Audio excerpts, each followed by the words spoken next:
Chapter 785. The flames from the 20mm autocannon swept across the sky and sealed off all of Najid's escape route. I tried my best. Even though Kaleo gave it his all and used every method he could think of, he was finally stopped by the enemy at the edge of the imperial capital and was unable to take another step forward. The shield on Najid's shoulders was already shattered, and one of the sharp swords in his hand was also broken. Only the broken sword in his right hand, that had lost most of its lethality, was left. "Sister, looks like this is our limit." Kaleo smiled wryly. While dealing with the enemy's siege, he muttered to himself. Unexpectedly, Shyamna, who was supposed to be meditating, responded. "Kaleo, hold on. Sister, you got another prophecy?" Amidst the gunfire, Kaleo's expression was pleasantly surprised. The prophecy this time might be different, because this was the prophecy he got at the edge of the imperial capital. Yes, the prophecy. The lion is coming to save us. Kaleo. That was the prophecy that had been reincarnated more than a few times. For the first time, Shaleo piloted Najid and risked his life to attack the sky above the imperial capital. Under the cover of many Lionheart knights, the siblings who had been chased across half of the earth finally landed safely in the imperial capital. However, before Shyamna and her brother could meet with Euphemia and the others, a violent explosion instantly engulfed Najid. Kaleo died on the spot. Shyamna's legs were blown off and she died from blood loss. The second time, after the tragic experience of the first time, Shyamna made arrangements in advance and avoided the fatal attack. However, the siblings still didn't meet with Euphemia and the others. That was because the moment she left Najid, Shyamna, who had wandered around the Death Rewind countless times, was finally in a weak and powerless state. She could only stand on the ground of the imperial capital with the help of her brother Kaleo. However, at that moment, a bullet came out of nowhere and killed Shyamna. The third time, after being engulfed by the explosion and the pain of being pierced by the bullet, Shyamna became cautious and fearful. That was because she knew that even in the imperial capital, which was regarded by the siblings as their savior, there were still fatal dangers lurking, waiting for them to appear. The corresponding countermeasures were constantly adjusted. Once again, the moment Najid finally stepped into the sky above the imperial capital under the pursuit of the enemy, a red figure suddenly appeared in the sky above the imperial capital. At this moment, Shyamna, who was wandering between life and death, finally saw the lion. The primordial lion that was burning with red lotus flames swept across the sky like a demon god descending from the heavens. Just like in C's world, the scene that Shyamna witnessed with her own eyes reappeared. Roar! The lion roared and Shyamna's soul trembled. She fell from the boundary between life and death, from the endless backtracking of death, until she fell back to reality. His heavy body. The pain of being torn apart. It allowed Shyamna to clearly sense the existence of the real world and also allowed her to see the screen in front of Shilyu. Huge wings of light. Then, the flame-like body blocked in front of Najid Thumel, blocking all of the enemy's attack.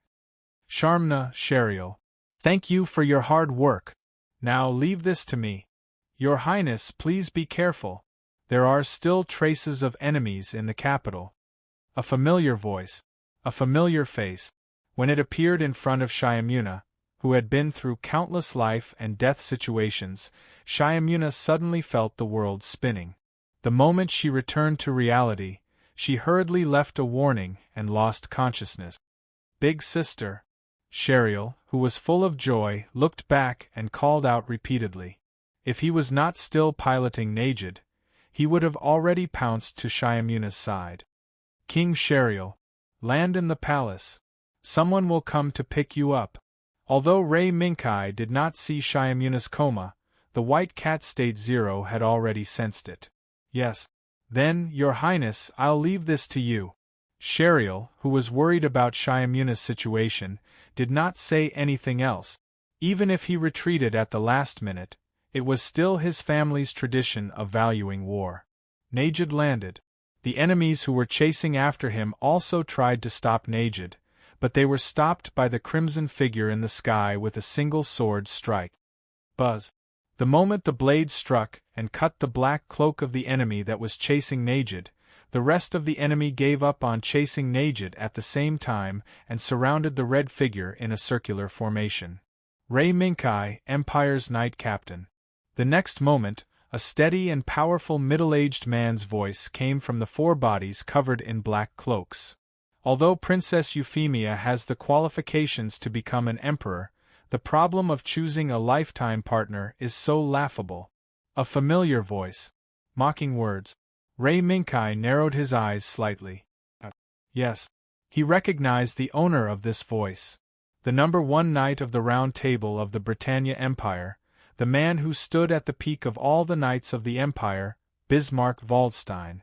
The Knight of the Round Table led by him, after Euphemia ascended the throne with the help of the powerful force from the City of Stars, the Knight of the Round Table, who was the pillar of the empire, did not show any signs of resistance. He even remained silent about the words, and policies that Euphemia had announced before and after her ascension. The silence of the Knight of the Round Table led many nobles once made them think that the loyalty of the Knight of the Round Table was not to the 98th Britannia Emperor, Charles di Britannia, but to the entire Britannia Empire as a whole. Bismarck Waldstein, huh? Rei Minkai did not get angry but laughed. The red mech he was piloting raised the blade in its hand and pointed at the mech of the enemy, the one from which Bismarck Waldstein's voice came. I didn't expect the number 1 knight of the Britannia Empire to be a coward who doesn't dare to show his true body. This is really an eye-opener for me. Have you seen through me?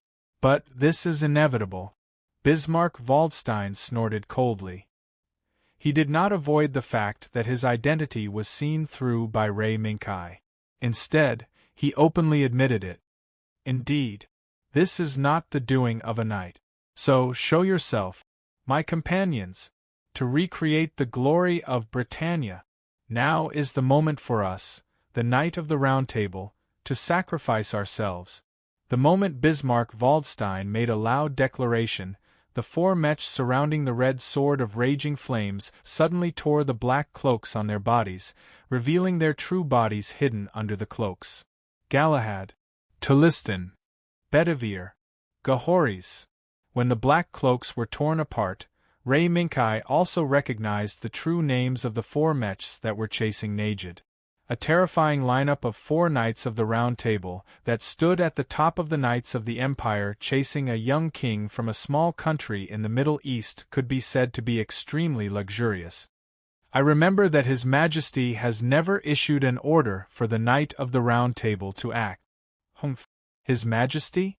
The His Majesty that we, the Knight of the Round Table, are loyal to is not the traitor who now occupies the throne.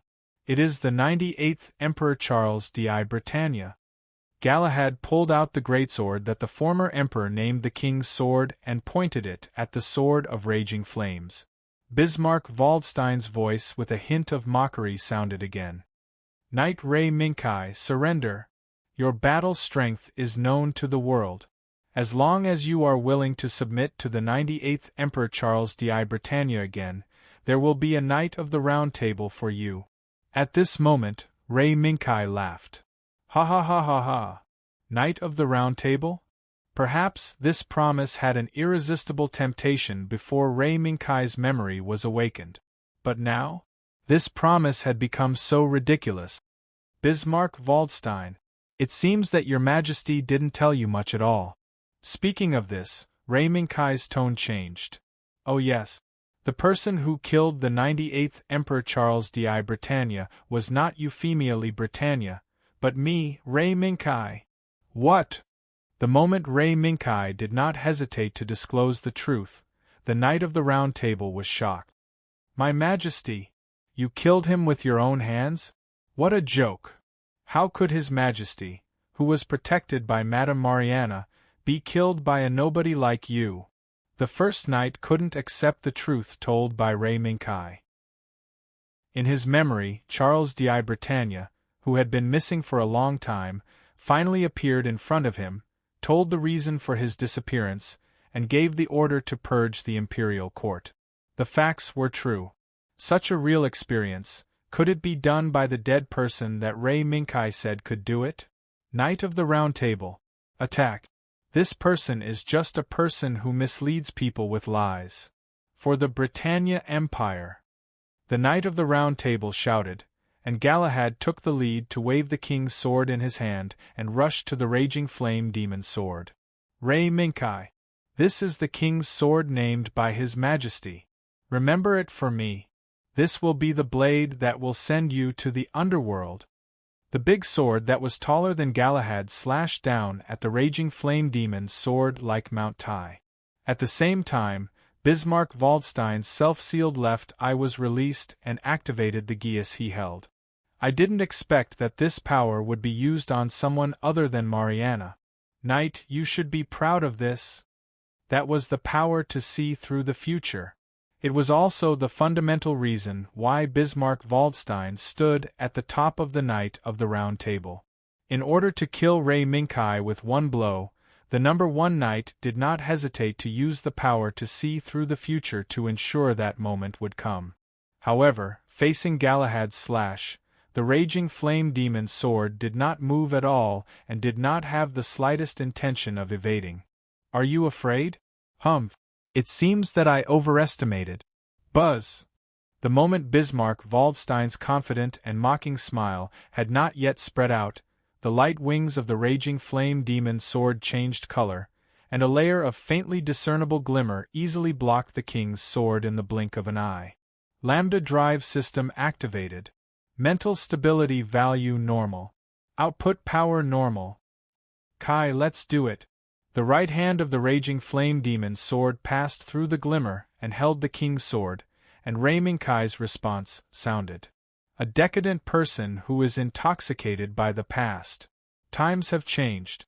The right hand of the raging flame demon's sword closed, and the king's sword broke. Chapter 786. The King's Sword. This was the highest honor that the Knight of the Round Table deserved since the Blood Coat of Arms rebellion, as the only one who did not participate in the rebellion and instead defended the city gate under the siege of the rebels until the end of the rebellion. This blade, which was named the King's Sword by the 98th Emperor Charles di Britannia himself, became synonymous with Bismarck Waldstein. However, it was this king's sword that symbolized the name of the first knight of the Britannia Empire. However, it was broken by Bismarck Waldstein and the other traditional nobles who saw it as a rising star, who only relied on Euphemia Britannia as the new empress to climb to the top of the empire's power. The blade that had once slain countless enemies of the empire, the 98th Emperor Charles di Britannia, was easily crushed in the hands of the fiery demon sword. It was so sudden that even the geas used by Bismarck Waldstein couldn't see it. How is it possible? The king's sword was broken? The first knight's expression was one of astonishment as he watched the broken blade slip from the raging flame demon sword's hand and fall to the ground. But the instinct of experiencing life and death on the battlefield made the first knight quickly pull away from the flaming demon's sword at this moment. At the same time, the Knight of the Round Table circling around also launched an attack to cover Grahad's retreat. In the shimmering barrier, the flaming demon's sword didn't care about the attacks from the surroundings at all. The powerful defensive ability brought by the activated Lambda drive system was enough to make the flaming demon's sword invincible. Perhaps Ray Minkai should be glad that Mordred, who had a powerful energy attack weapon, didn't appear here.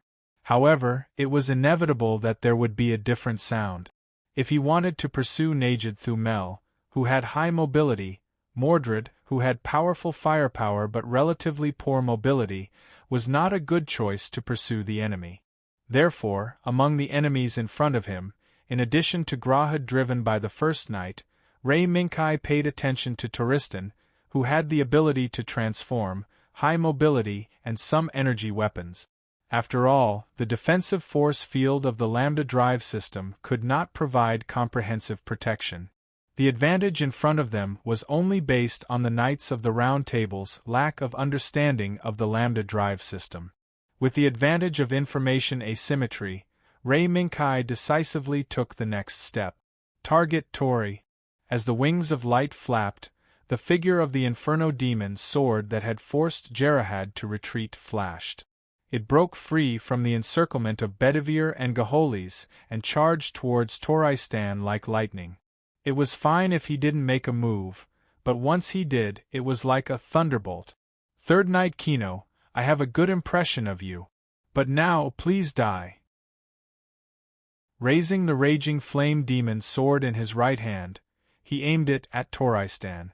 Seeing this scene, the third knight, Gino Bienbrook, who was piloting the Toristan, could not react at all.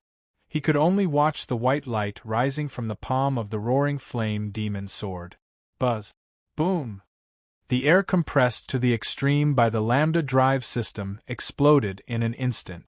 The terrifying impact was like a 10,000-ton hammer, instantly smashing Toristan into pieces.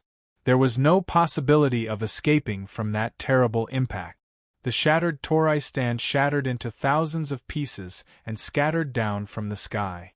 In just an instant, the young Knight of the Round Table of the Britannia Empire, the third Knight of the Round Table, Gino Bienbrook, and his plane were unexpectedly killed in such a way that people were caught off guard. That amazing scene not only stunned Bedivere and Gaholis, but also shocked the First Knight. Without using a gun, a sword, or an energy weapon, just by raising his palm, and Toristan was smashed. Looking at the scattered fragments of Toristan, the First Knight's mood was shocked and complicated. At this moment, Bismarck recalled what Lei Minkai had said when the raging flame demon's sword had broken the king's sword. Times have changed. No. This is just the self-defense of a rebellious usurper. We, the Knight of the Round Table, will defend the glory of Emperor Charles even if we fight to the last man. The First Knight's mind became firm, and he was no longer shocked by the terrifying power displayed by the raging flame demon's sword.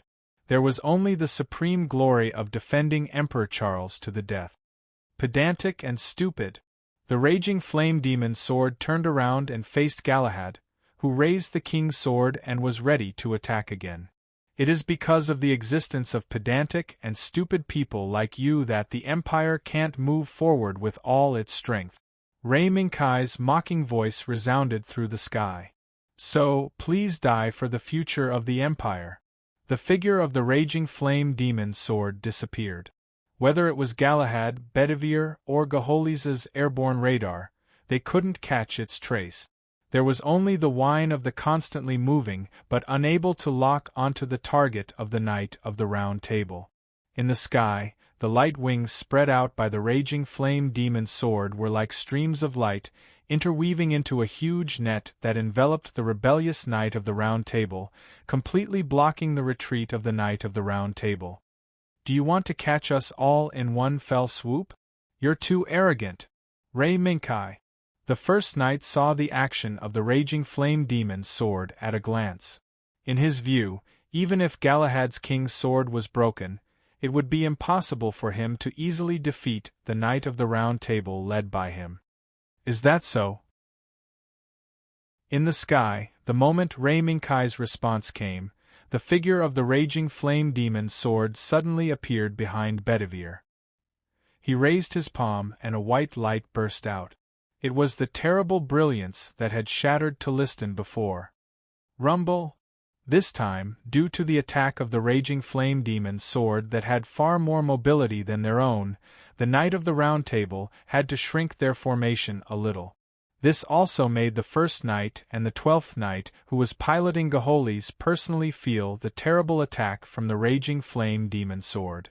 The sudden attack instantly destroyed Bedivere, and at the same time, it set off a storm that was enough to blow Galahad and Gaholis into a whirlwind. The two Knight of the Round Table, who were forced to use all their strength to stabilize their bodies, looked in horror at the raging flame demon's sword that stood in the middle of the storm and was not affected by the storm at all, staring at them. Is it a monster? Bismarck Waldstein's left eye kept bursting out bursts of purple light, trying his best to see through the actions of the raging flame demon sword from the long river of time, but he could not see through the slightest movement. Then, what's going on with that power? Geas, who had the ability to see through the future, only saw the raging flame demon sword that kept raising its hand and putting it down again. The power that easily broke the nightmare machine used by the Knight of the Round Table could not be captured by Bismarck Waldstein's Geas? How is this possible? Are you surprised? The first night. In the storm, Ray Minkai's voice sounded like rolling thunder. If the power of Geas originates from the power of the human mind, then the power of my raging flame demon sword also originates from the power of the human mind. The mind will not be bound by time and space. So, your Geas will not see through the attack of the raging flame demon sword. Arrogant! Faced with the reversal of the situation in an instant, there was only one path left in front of Bismarck. That was to fight with all his strength, regardless of life or death. Galahad's broken sword of the king broke through the wind and suddenly slashed at the raging flame demon sword. On the other side, Gaholis, piloted by the 12th Knight, Monica, followed closely and shot a hook at the right rear side of the raging flame demon sword. At the same time, she raised the longsword in her hand and went straight for the back of the raging flame demon sword. This attack was a perfect combination. It was a fatal blow launched with the excellent cooperation of the Knight of the Round Table.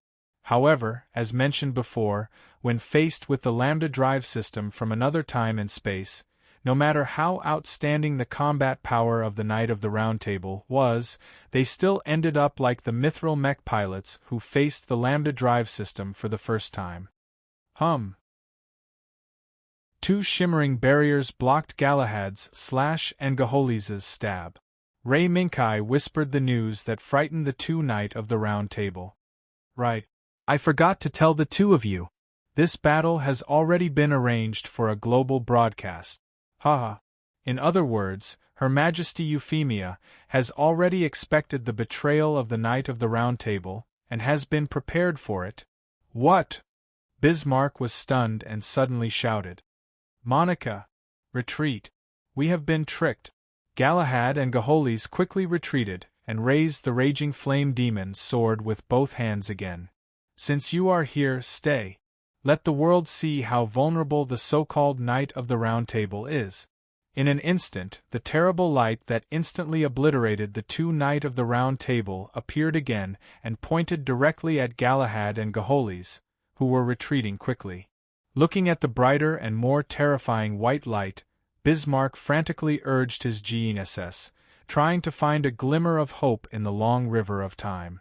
But the 12th Knight, Monica, was not as lucky as him. Without the help of GNSS, the 12th Knight could only rely on her own driving skills and functions. Even if she tried her best, she could only be obliterated by the Lambda drive system's fatal attack. Boom! Steel wreckage scattered in the sky again, as well as pieces of bloody clothes. It would be a tragic scene, and it would also be the horn that heralded the withdrawal of the Knight of the Round Table from the stage of history since the 98th Emperor Charles. Cold sweat dripped down. The roots of his teeth had long been bitten to the point of bleeding. The purple light in Bismarck's left eye burst out with the brightest light in his life, and even his right eye began to shine with the same light. It was to get a chance to escape from the Lambda drive system of the raging flame demon sword. However, from the moment he gathered all the Knight of the Round Table and launched a rebellion, his ending had already been drawn to the end of the long river of fate. Boom! The white light in the raging flame demon sword was like a meteor in the daytime, directly bombarding Galahad's body. Bismarck, who broke through his own limit, obtained a more powerful GNSS, and saw the future further, suddenly laughed out loud. Ha ha ha ha! I see. I see. We have really been abandoned by the times. In the laughter, the Empire's first knight, Bismarck Waldstein, and his pilot, Galahad, were killed on the spot by the raging flame demon sword. This scene, as Ray Minkai said, was broadcast to all parts of the world by the satellites in the Britannia Empire's orbit. Chapter 787. The light of the defeat of the Knight of the Round Table flickered in the sky. In the palace below, a group of maids were surrounding a young girl in a wheelchair, using themselves as the last barrier to protect the noble young girl who couldn't move on her own. "Lord Anya Alström, what are you doing? This is the palace. Even if you are the sixth knight, you can't be so presumptuous." As the head maid in charge of taking care of the young girl, the middle-aged woman who stood in front of the maids and acted as the first barrier sternly reprimanded the pink young girl who knocked down a group of skilled palace guards. The sixth knight, Anya Alström, who had the same hair color as the current Empress Euphemia but had her hair tied up, was no longer as taciturn as before. Instead, a pressure that was enough to make the maids tremble in fear spread out from her body and hovered above the room. Presumptuous. The right hand of Anya Alström flickered with a burst of light. Taking a closer look, it turned out to be a small but sharp knife that could easily slit the throat. What a joke! This is my home. What do I want to do? Do I need someone else's approval? The sixth knight sneered, then raised her right foot and kicked away the soldier in front of her. Step by step, she approached the maids, no, the young girl who was protected by the maids. "I thought you had already left this world, but I never expected that you would still come back. This is really touching, isn't it? Nannily. Your Highness Nannily, quickly leave this place. You, quickly take Her Highness Nannily away." When the head maid saw Anya Alström approach, she immediately picked up the spear that had fallen in front of her and held it horizontally in front of her chest, showing a resolute expression of vowing to stop Anya Alström.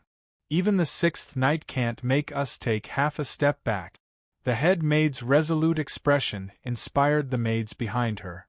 Some of them also picked up the spear and chose to stand with the head maid, while others formed groups of 2 or 3 and surrounded Nannily, quickly pushing the wheelchair and retreating outside.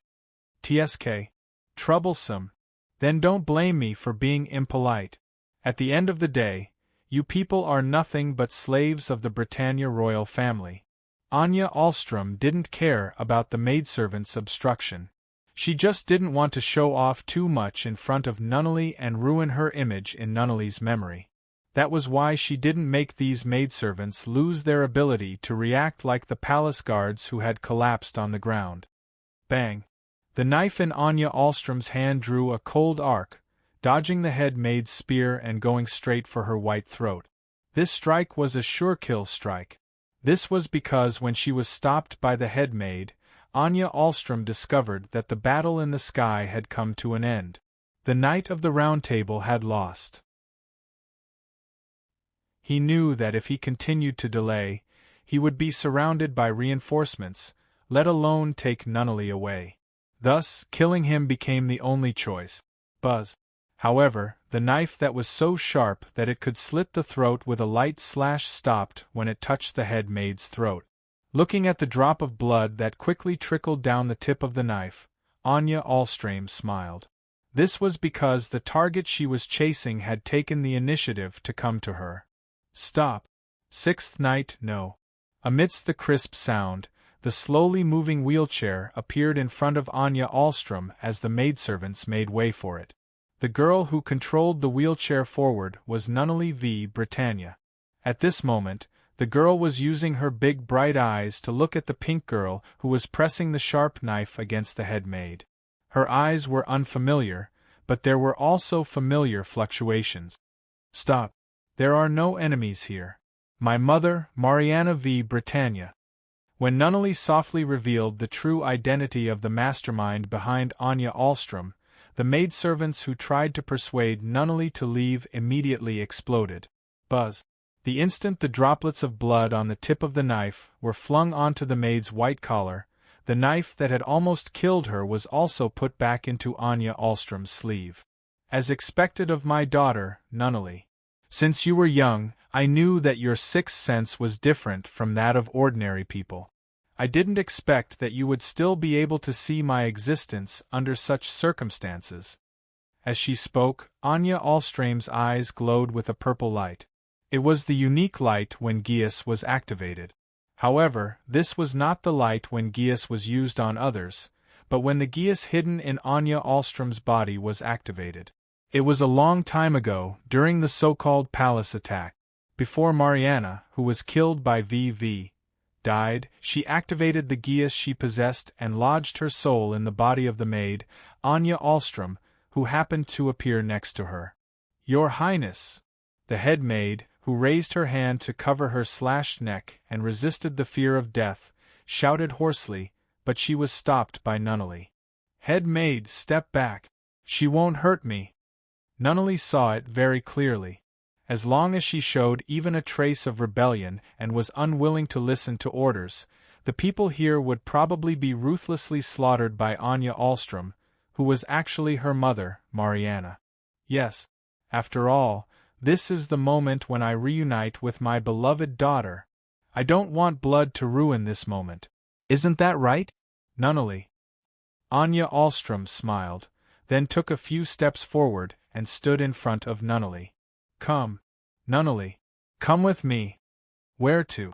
Anya Alström didn't say, and Nunnally didn't ask. Whether it was her or Nunnally, they both knew that as long as they said their purpose, it would definitely be the time to break off. "Mother, I'm very happy to see you again. But now I can't go with you." "You're not going with me?" Nunnally's calm refusal made Anya Alström fly into a rage. She suddenly reached out to grab Nunnally. Just as she was trying to forcefully take Nunnally away, a shocking change suddenly occurred. It was as if there was an invisible wall between her and Nunnally, causing her right hand to be unable to touch Nunnally, let alone take her away.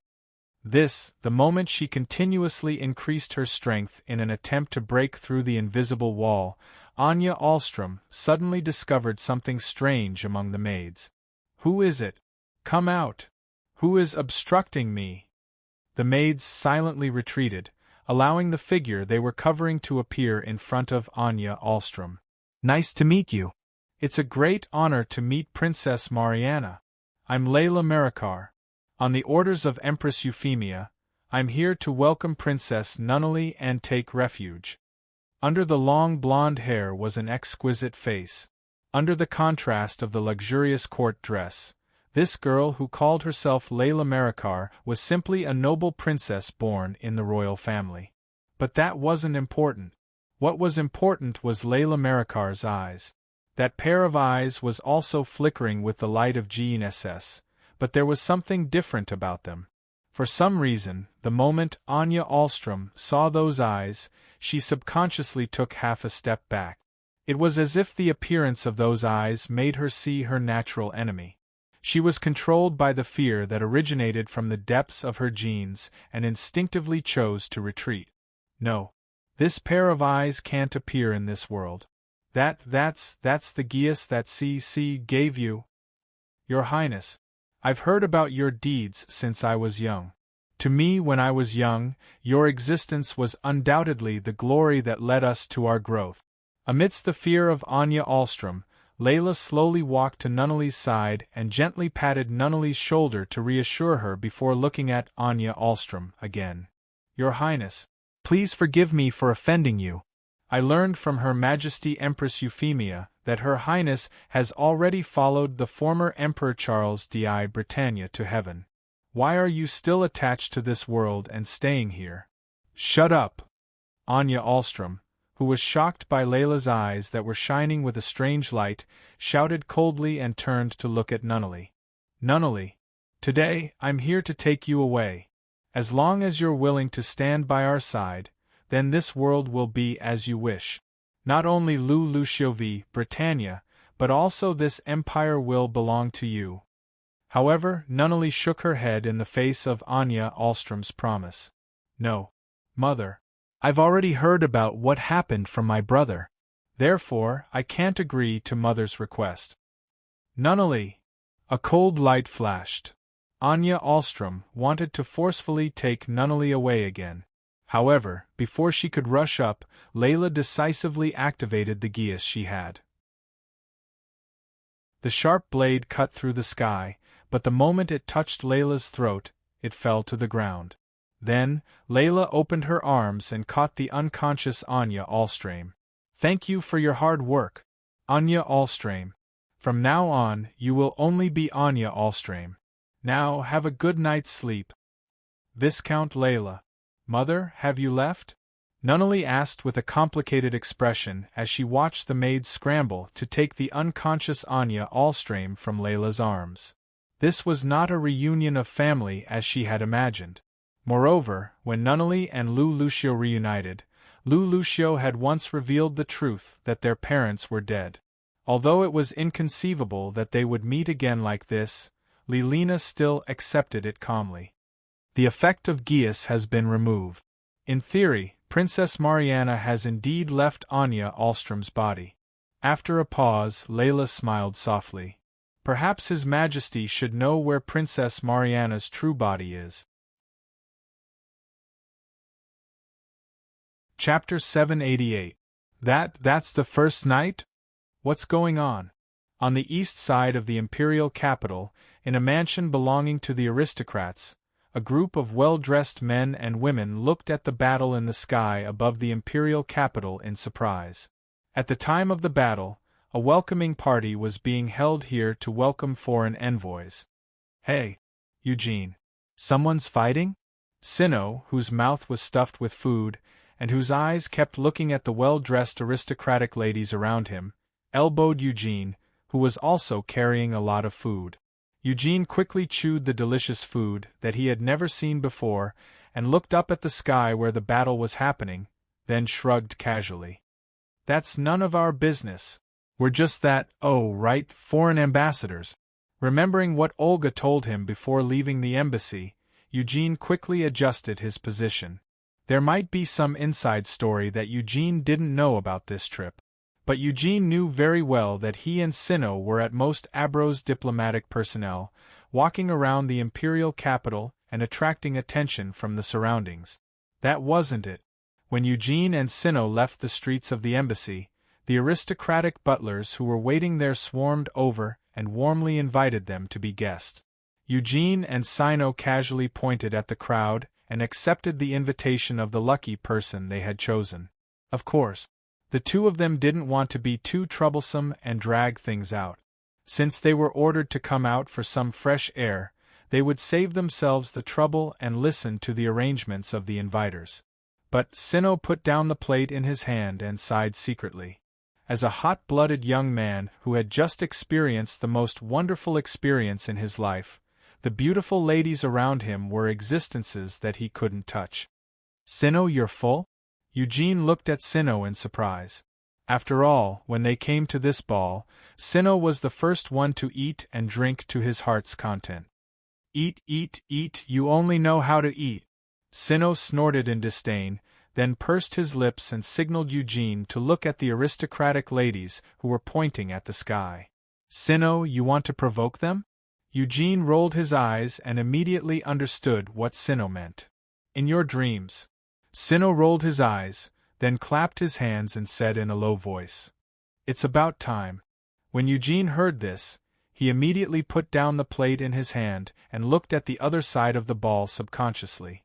In fact, the guests invited to this ball weren't just Sinnoh and Eugene, there were also ambassadors from all over the world. However, these ambassadors came one after another after Cyan and Eugene arrived. Looking at this situation, even Sinnoh, who didn't care much about those messy matters, could sense the presence of a conspiracy. Especially now that there was a battle in the sky above the imperial capital. The two of them looked at each other. Taking advantage of the gap when the people around them were distracted by the battle in the sky, they quietly walked to the corner of the ball and waited for a certain moment to come. Boom! In the next moment there was a sudden explosion, and the people who were pointing at the battle in the sky were thrown off their feet. Amidst the screams, dozens of soldiers in the Britannia Empire's infantry uniforms rushed into the ball, and in the blink of an eye, they took control of all the key positions of the ball. Then, a woman in a purple cloak, with a heroic spirit between her eyebrows, strode into the ball under the escort of several soldiers. That's it, my lords and ambassadors. This place will be taken over by the Knight of the Round Table. I hope that my lords and ambassadors can cooperate with us in our cause. The heroic woman who ordered the soldiers to take control of the ball was no stranger. As a noble of the empire, they would definitely recognize this woman immediately. She was the woman who was so powerful that the witch of the empire during the academy, the second Princess Cornelia, could not raise her head. The current ninth knight of the Round Table, Nanette Enneagram. The ninth knight. Right now, it was the ninth knight who suddenly rushed into the ball and took control of the scene. In the sky, it was Galahad who was fighting with the crimson mech that had never been seen in public in the Empire. Such a strange scene, coupled with Nanette's declaration of righteousness, the nobles who gradually regained their senses seemed to have noticed something. The Knight of the Round Table had betrayed them.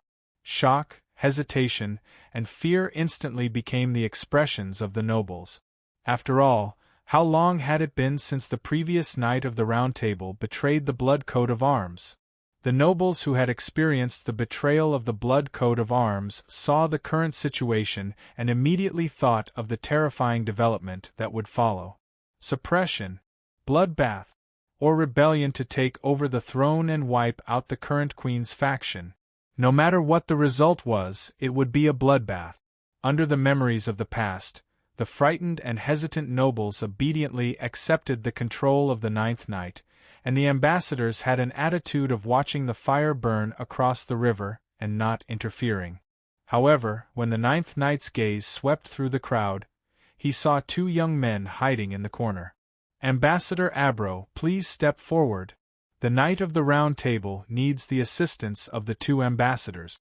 Hearing this, Eugene and Sino looked at each other with an expression that said they had expected it. Hey, I'm the Lord Sino you're looking for. What's the matter?"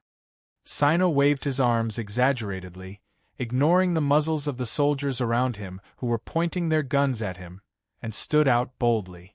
Eugene followed behind, cautiously looking at the situation around him. Ambassador Sino and Ambassador Eugene? Very good. Come with me.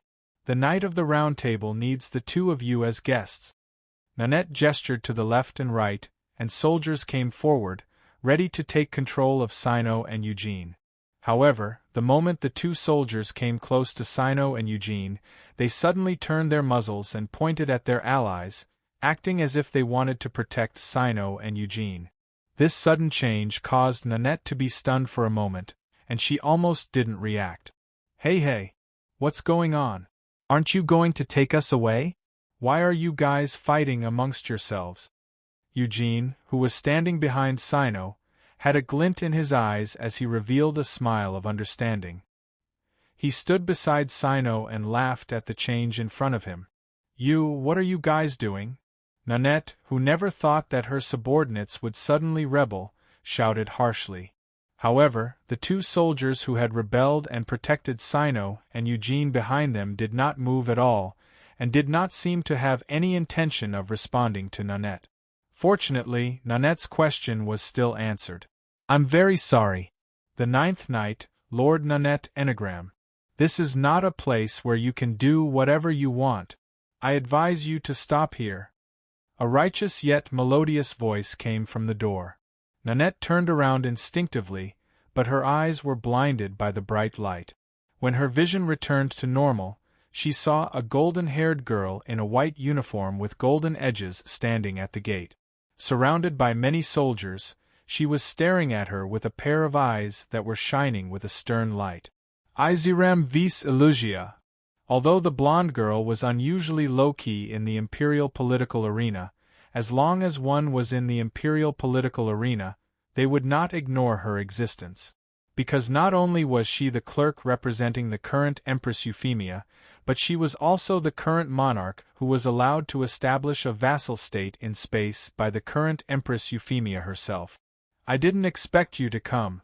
So, from the beginning, Your Majesty has already discovered our plan? What Athalam didn't expect was that Nanette actually surrendered after seeing his appearance. She didn't resist at all as he had expected. In fact, even the assumption that she might be controlled by Geas and violently retaliate did not become a reality. You seem to be very surprised by my current attitude, right? However, the person involved had a calm look on his face. The ninth knight said, "This is the second time your majesty has caught me. Originally, I had no intention of participating in their operation, but the title of Knight of the Round Table was bestowed upon me by your majesty."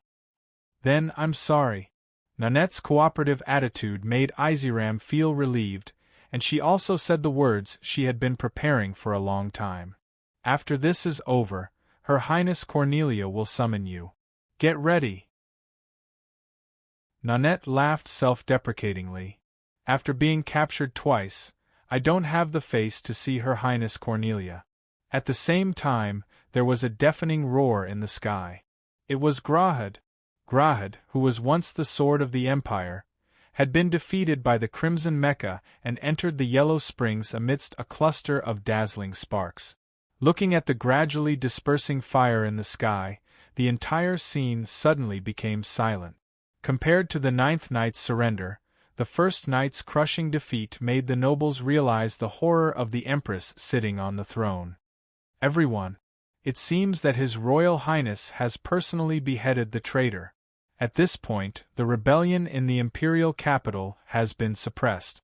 Everyone can rest assured and enjoy the fun of the ball. In addition, the 2 diplomats of Abro, please come with me. Her Majesty summons you too." Athalam withdrew her gaze from the fiery demon's sword that was hovering above the imperial capital and seemed to be declaring victory.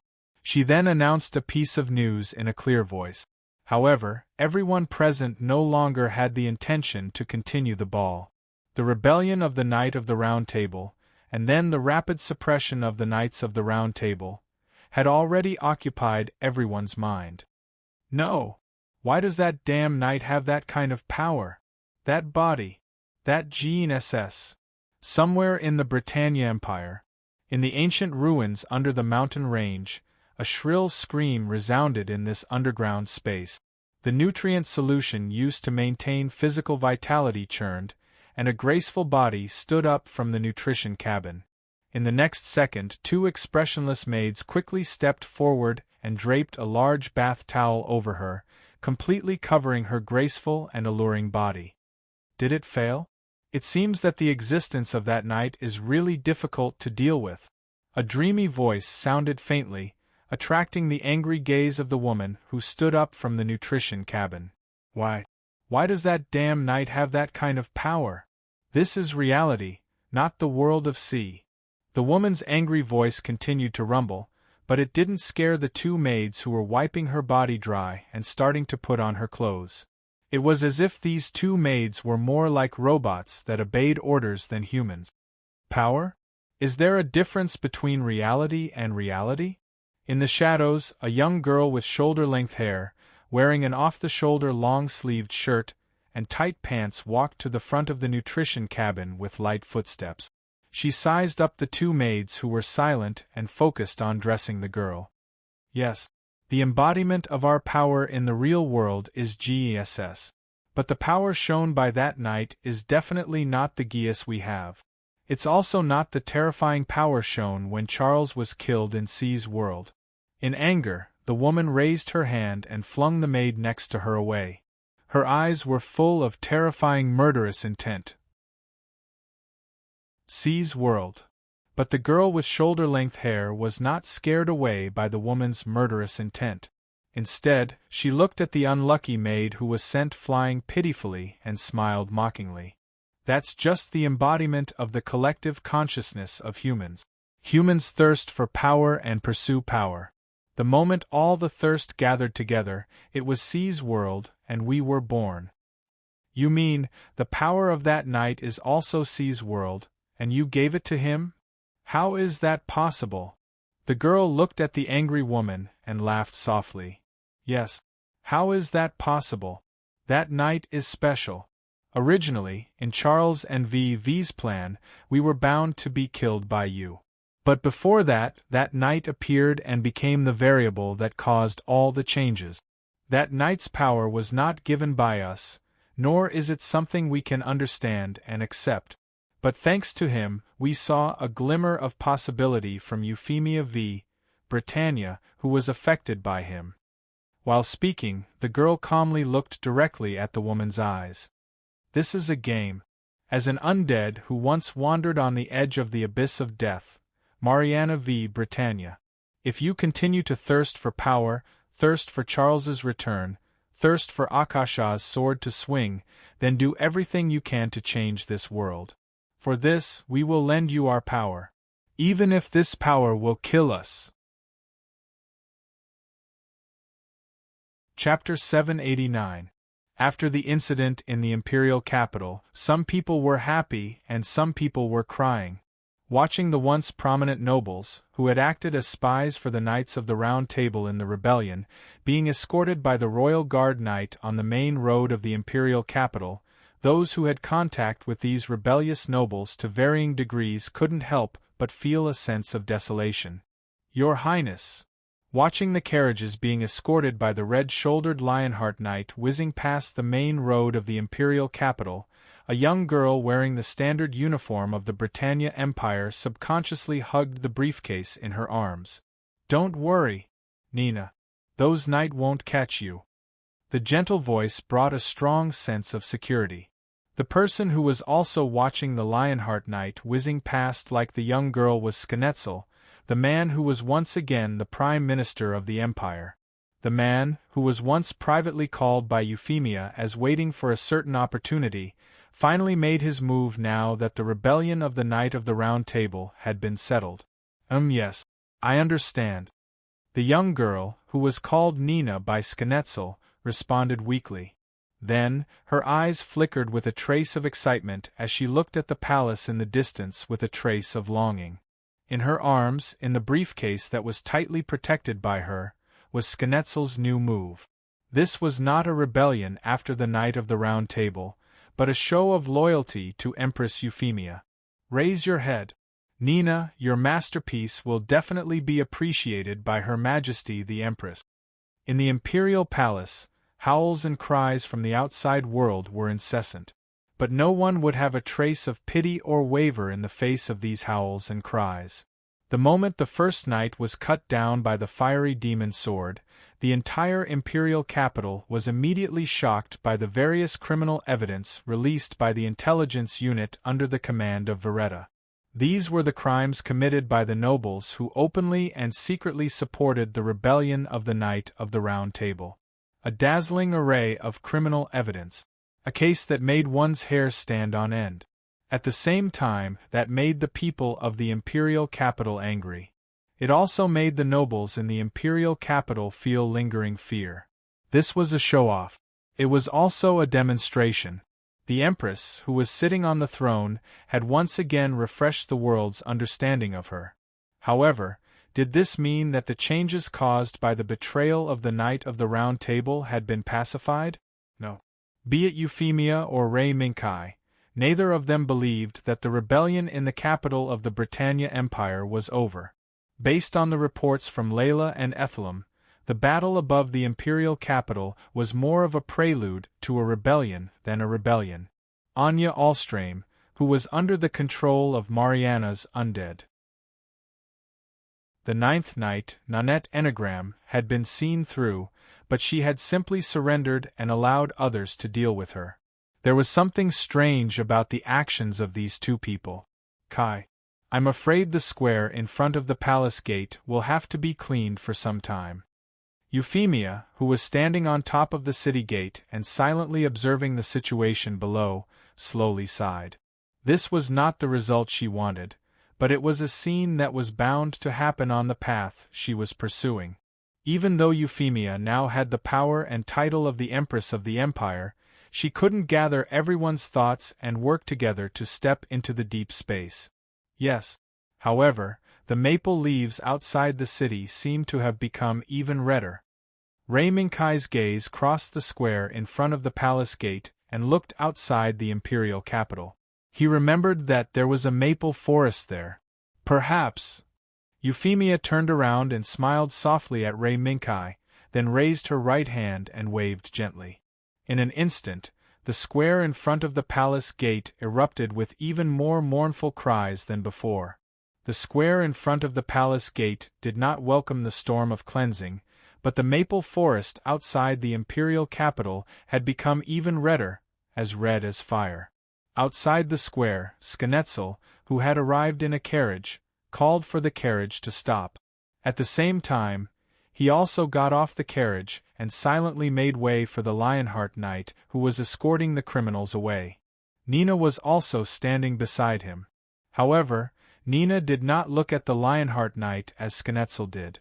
Instead, she looked above the city gate. Euphemia, Your Majesty! How long has it been? How long has it been since I met Euphemia for the first time and talked with her for the first time? Nina might not remember it all clearly, but she remembered the process of her meeting with Euphemia and the content of their conversation very clearly. Even when Schnetzel came looking for Nina after learning about her research, Nina did not hesitate to continue her research with Schnetzel's support because Schnetzel said that she might be appreciated by the Empress.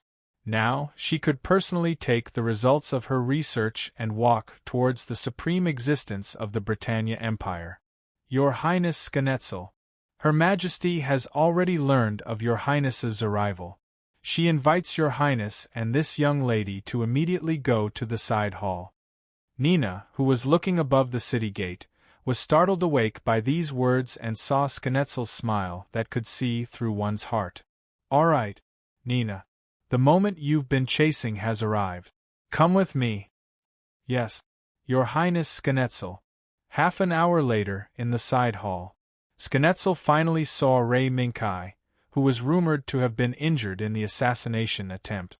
Seeing Rei Minkai's unscathed appearance, Schnetzel knew that his wait was not in vain. Your Majesty. This is the name list of the people involved in the rebellion of the Knight of the Round Table. I hope it can help Your Majesty relieve some of your worries. Schnetzel was not surprised by the fact that Rei Minkai was standing beside Euphemia. Instead, he calmly handed over the name list with both hands. This caused Euphemia to be somewhat surprised. How thoughtful of you, royal brother. But, this name list. This is the name list of the people who have secretly interacted with the Knight of the Round Table over the years. I hope Your Majesty can take a look. What a guy. Schnetzel's act of betraying his teammate was so natural and right that it was truly an eye-opener for Rei Minkai. Is that so? Then I'll accept it. Also, the one standing beside royal brother is Nina? Nina Einstein? After her surprise, Euphemia calmly had the attendant accept the name list. Then, her gaze fell upon the somewhat cowardly figure standing behind Schnetzel. Yes, Your Majesty. This is Nina Einstein. She was once a student of Ashford Academy. In an incident many years ago, she had interacted with Your Majesty for a period of time. Schnetzel took a small step back, pushing Nina Einstein into Euphemia's gaze. In this instant, Nina's expression was one of joy, but also of fear. She was happy because she had finally met Euphemia, but she was afraid because of the fact that she was the Empress, Euphemia. I remember. In that incident, Nina, you were almost harmed by the bandit. Isn't that right? What Nina didn't expect was that Euphemia's first words were a memory that was engraved in Nina's bones. If it weren't for that incident, the cowardly Nina probably wouldn't have had anything to do with the lofty Euphemia for the rest of her life. In her excitement, Nina didn't even notice Euphemia's next words. Speaking of which, this is also the first time you've piloted a Lancelot to save me, Kai. Indeed. Seeing this scene, Rei Minkai didn't know whether to laugh or cry. Rei Minkai, who knew her inside out, naturally noticed Nina's unusual feelings towards Euphemia.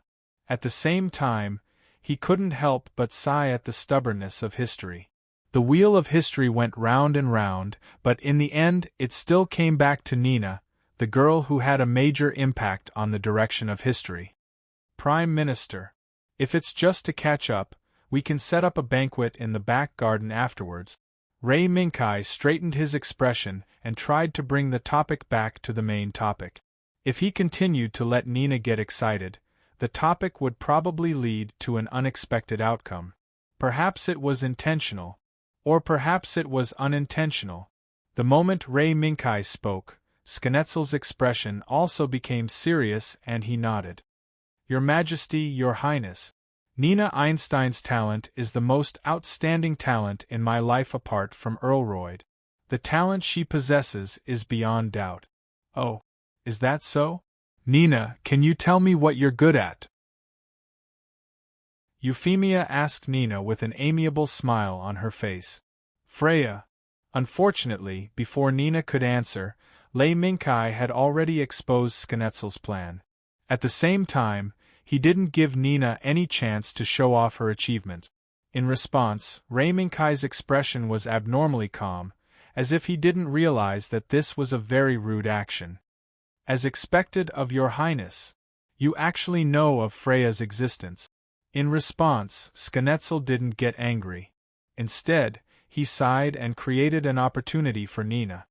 Your Majesty, Nina Einstein's latest achievement is indeed called Freya. Its existence will certainly be able to solve Your Majesty's problems. Freya, the goddess of love? This name seems to have a deeper meaning. Euphemia looked at Ray Minkai in surprise and once again indicated that Nina could speak. Yes. UFFI. No, Your Majesty the Empress. Freya. Unfortunately, Ray Minkai's deliberate interruption just now seemed to have worn away the courage that Nina had worked so hard to muster. For a moment, Nina actually couldn't say a single continuous sentence in front of the Empress. This made Euphemia somewhat helpless. In her opinion, Ray Minkai's action just now was very rude, but it also made Euphemia very confused. From Ray Minkai's actions, it seemed like he was jealous. Cough. Nina Einstein. Freya is the new type of nuclear weapon that you developed, right? Sensing Euphemia's reproachful gaze, Ray Minkai knew that he was in the wrong. He could only open his mouth to guide Nina to continue speaking and make up for his previous rudeness. Ah. Yes. Your Majesty the Prince. That is the new type of nuclear weapon that I developed. It is a new type of weapon that can instantly destroy any target within a radius of 10 kilometers. Under Ray Minkai's guidance, Nina's speech finally became fluent. At the same time, she also got rid of her nervousness and answered Euphemia's question in a relaxed manner. I already know of Freya's existence. Brother, you are so considerate. It seems that this is the choice that Imperial Brother has made, right? Schnetzel slightly bowed in response to Euphemia's question and responded respectfully. Yes. As Your Majesty wishes. I am willing to sacrifice myself for the prosperity of the Empire. In addition, other than Freya, we are also willing to offer Your Majesty the Sky Fortress, Damocles. Under Schnetzel's signal, an exquisite and luxurious scepter was taken out from Nina's briefcase and presented to him with both hands. Chapter 790. Hanging high on the wall, under the bright red curtain that hung down from the top, there were even more bright red flowers that looked like fresh blood. In front of this dazzling bright red was a middle-aged man with a burly body like an iron tower. Although his face had become younger, as long as the people of the Britannia Empire saw the face that could be recognized at a glance, they would immediately blurt out a name. Charles di Britannia. In fact, some of the stubborn old emperor's faction would even subconsciously chant the slogan that had long been outlawed. Long live Emperor Charles! Long live Britannia! In fact, the moment this face appeared on the screen, the voiceover shouting the same slogan had already become the main melody outside the screen. For a while, and another, like a monstrous wave, swept towards the ears of the people who were watching the face. Humans are not born equal. In the monstrous cries, the towering figure standing under the huge statue slowly opened his mouth.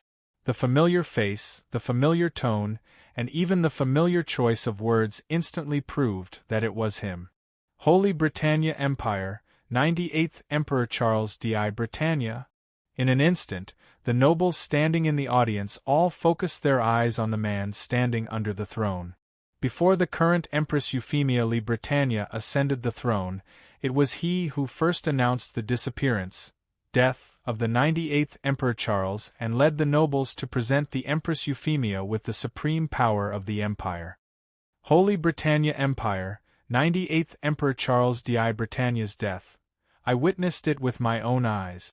In the name of Britannia, I also swear on my soul, the man standing under the throne said calmly and firmly. He was not swayed by the gazes of the nobles at all.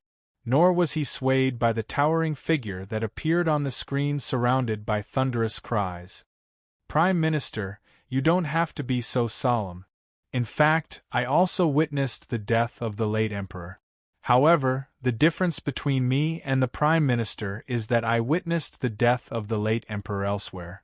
On the throne, Euphemia calmly watched every move on the screen. This was a scene that suddenly happened when the imperial capital was about to quell the effects of the rebellion of the Night of the Round Table. The moment an unknown signal appeared, it hijacked all the satellite channels of the Britannia Empire and simultaneously transmitted such a video. The man who claimed to be the 98th Emperor of the Holy Britannia Empire stood in front of the stage and loudly announced the crimes committed by Euphemia. The most serious and fatal crime was patricide. The moment this accusation was announced, it wasn't hard to imagine how the Britannia Empire would react and how it would shake the empire. This was because Rei Minkai could tell from the subconscious reactions of the officials and nobles that this so-called crime had been confirmed by everyone. Rei Minkai raised his foot, but was stopped by Euphemia. UFFI. Rei Minkai looked over and saw Euphemia gently shaking her head. There was a tacit understanding between the two of them. Rei Minkai frowned, but Euphemia didn't back down. Leave it to me, Euphemia said with her eyes. Rei Minkai sighed silently and immediately retracted his foot. He took half a step to the side and stood closer to Euphemia. Seeing this, Euphemia smiled gently at Rei Minkai. The moment her gentle eyes left Rei Minkai, they became abnormally firm, fearless, and without regret. Everyone understands the situation. Then I, as the 100th Emperor of the Holy Britannia Empire, announce in the name of Euphemia li Britannia. The clear and melodious voice seemed to contain an irresistible power at this moment, instantly suppressing the chaos in the audience. Her usually charming face, now as cold as ice, became the focus of all the officials and nobles. Citizens of the Holy Britannia Empire, this person is not the 98th Emperor Charles di Britannia that you all know. His appearance is only to satisfy the ambitions of some people who want to seize the empire. But, Your Majesty, that is, when the doubtful voices came from below, Euphemia sneered and interrupted the doubts from the officials and nobles. But what? Just because this person said everything that you all know, the inside story that no one knows, you all so easily recognized his identity? As an important official of the empire, you all so easily believe a stranger and question the emperor that you are loyal to without any reason. Euphemia didn't continue with the following words. But among the officials there was an isolated space. The person who questioned just now was instantly isolated by the people around him. The cold sweat on his forehead was rapidly growing at a speed visible to the naked eye, and like a waterfall, it streaked across his gradually terrified face and dripped to the ground. Fortunately, Euphemia didn't continue to pursue the matter other than that reprimand. Because a figure appeared outside the door and became this unlucky guy's savior. Report, Your Majesty! Urgent news! Come forward and speak. Euphemia quickly looked up and glanced at the image on the screen, and found that there was an additional figure beside the man who called himself Charles de Bretagne. It was an extremely familiar figure that Euphemia had once envisioned. Mariana v. Bretagne. The enemy had already played the second card, and the first card was that the Knight of the Round Table had all rebelled. Under Euphemia's order, the soldier who came with the urgent report quickly stepped forward and pressed his right hand to the left side of his heart, and said a piece of news that terrified the officials and nobles. Your Majesty, rebellions are happening everywhere in the Empire. So far, the Empire's Intelligence Bureau has received information that the forts set up by the Empire in many satellite areas have fallen. And, a few minutes ago, Hadrian Fort, which is hundreds of kilometers away from the Empire, also fell. What? In an instant, a huge buzz broke out in the audience that had just been intimidated by Euphemia's pressure. This was shock. They were also panicked, terrified, and even confused by the shocking changes that were happening in the Empire at the moment. What's more, perhaps they had already begun to plot in their hearts how to preserve their status and wealth when the next emperor ascended the throne, when the new emperor faction led by Euphemia fell. Rei Minkai could clearly see the faces below. Kai. At this time, Euphemia softly called out to Rei Minkai. Rei Minkai didn't hesitate and strode past Euphemia. He walked down from the throne and stood in front of the soldier who brought the news of the rebellion. Get up. Soldier, you've completed your mission. Now go down. Get ready for a new battle. Rei Minkai's voice wasn't loud, but it made the surrounding discussion quiet down. Rei Minkai's words were clearly heard by the officials and nobles. Battle. A simple but far-reaching word that could determine the life and death of tens of millions of people, or even hundreds of millions of people, had become a taboo word at this moment. Ta, light footsteps sounded from the side of the throne. A white court dress, long blonde hair, a familiar yet unfamiliar delicate face, the figure that appeared next to the throne, standing in Rei Minkai's original position, was the clerk of Empress Euphemia in her capacity as Queen Visser. Her appearance was a matter of course, but it was also unexpected. Of course, as a clerk, she should be there. Surprisingly, as a civil official, Esiram was holding a long sword that was made of gold and decorated with a gorgeous pattern of azure stripes. Euphemia's gaze swept past the long sword and stared at Rei Minkai standing below. Kai, this sword is called Excalibur. Excalibur. The name of the long sword that Esilam presented was actually this name. The meaning of Euphemia's words was already clear. Rei Minkai had no reason to refuse, nor would he refuse. So, Euphemia reached out and took Excalibur from Esilam's hand. Then, in a sword sound that shook the audience, she pulled out the sword of victory and pointed it at Rei Minkai. Knight Rei Minkai, step forward. Rei Minkai raised his feet and walked to the front of the sword, facing the sharp edge of the sword. In the eyes of the officials and nobles, this must be a ceremony where the monarch bestowed the knight with a long sword on the eve of an expedition to show his trust. However, the next development made the officials and nobles' jaws drop. Euphemia did not follow the tradition of holding the sword behind Rei Minkai's neck. The two swords tapped lightly, and Rei Minkai did not even kneel to the monarch. The only thing that was similar to the sword ceremony in everyone's memory was the moment when Euphemia pulled out the sword and ordered Rei Minkai to step forward to receive the sword. At this moment, Euphemia ignored the panic of the crowd and turned her wrist, pointing the sword hilt at Rei Minkai. Knight Rei Minkai, from now on, as the Prince of the Empire, will be the King of Knights of the Bretagne Empire, commanding the new Round Table Knights, commanding the three armies of the Empire, as if the monarch himself is present. Then, Euphemia did not wait for everyone to react, and looked at Sconazel. Sconazel, on the other hand, stepped forward swiftly and said loudly, "Your Majesty, the Empire's newly developed aerial fortress, Damocles, has successfully gone offline.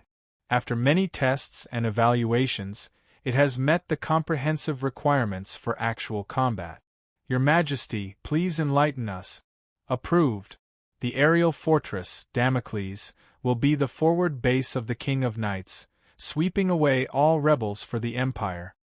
In the year 2021 of the Empire's imperial calendar, a mysterious man who claimed to be the 98th Emperor, Charles di Britannia, claimed that the current Empress of the Empire, Euphemia li Britannia, had usurped the throne by killing her father.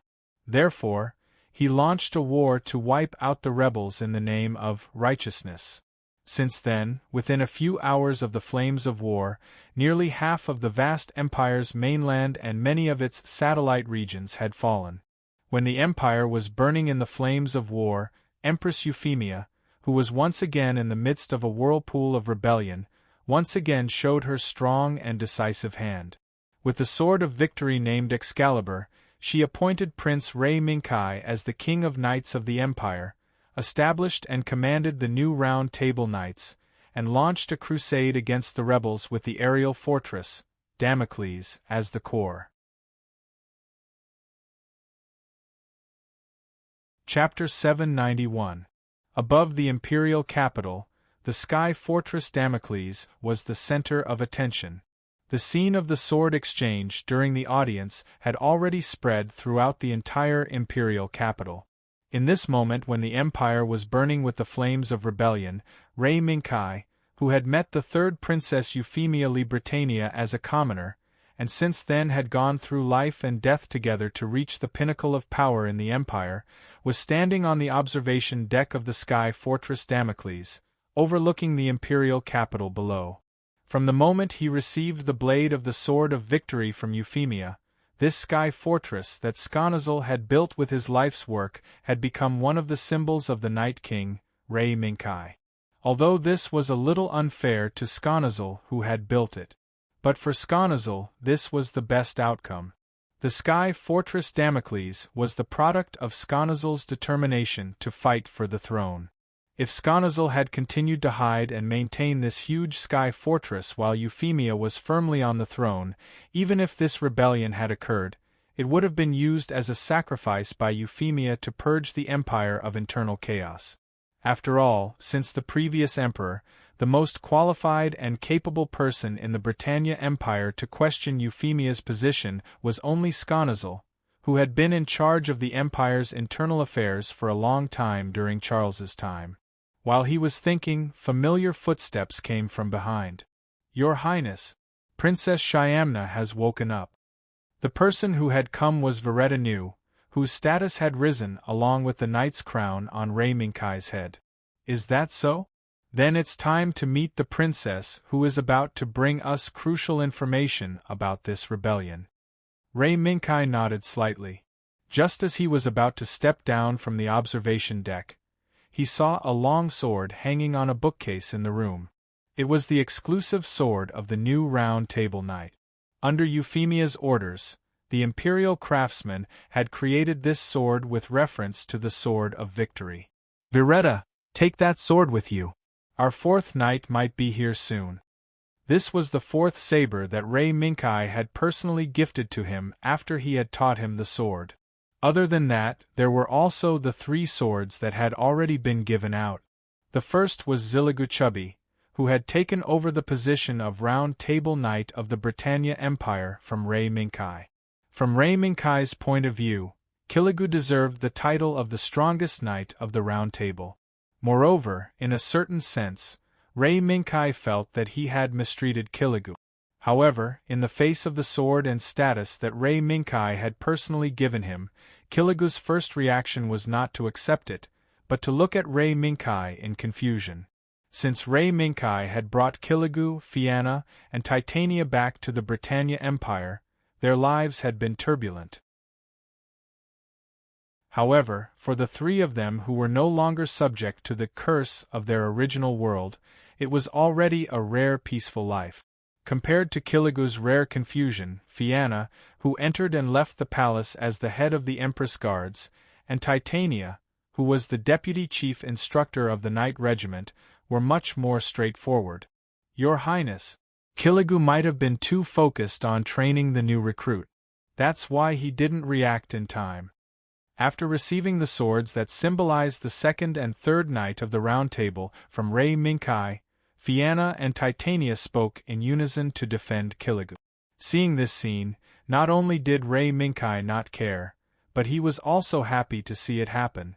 Kiligu, who was destined to be alone for the rest of his life, had his fate changed in the end.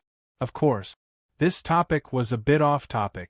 Right now, he still had to personally visit Princess Shyamna, who had been transferred to the Sky Fortress, Damocles and Shario, who had been guarding by her side, waiting for Shyamna to wake up.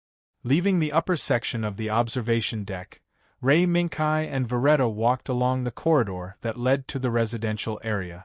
Soon, they arrived at a garden that was deliberately designed when the Sky Fortress was built.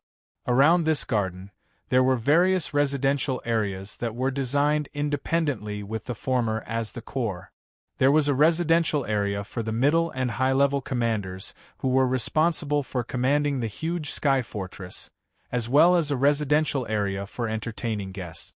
Above these two areas, there was an independent residential area that was designed and built according to the living standards of the Britannia Empire's royal family. Veretta, what do you think Schnetzel was thinking when he built this Sky Fortress? Standing on the platform in the center of the garden, Rei Minkai's words made Veretta speechless.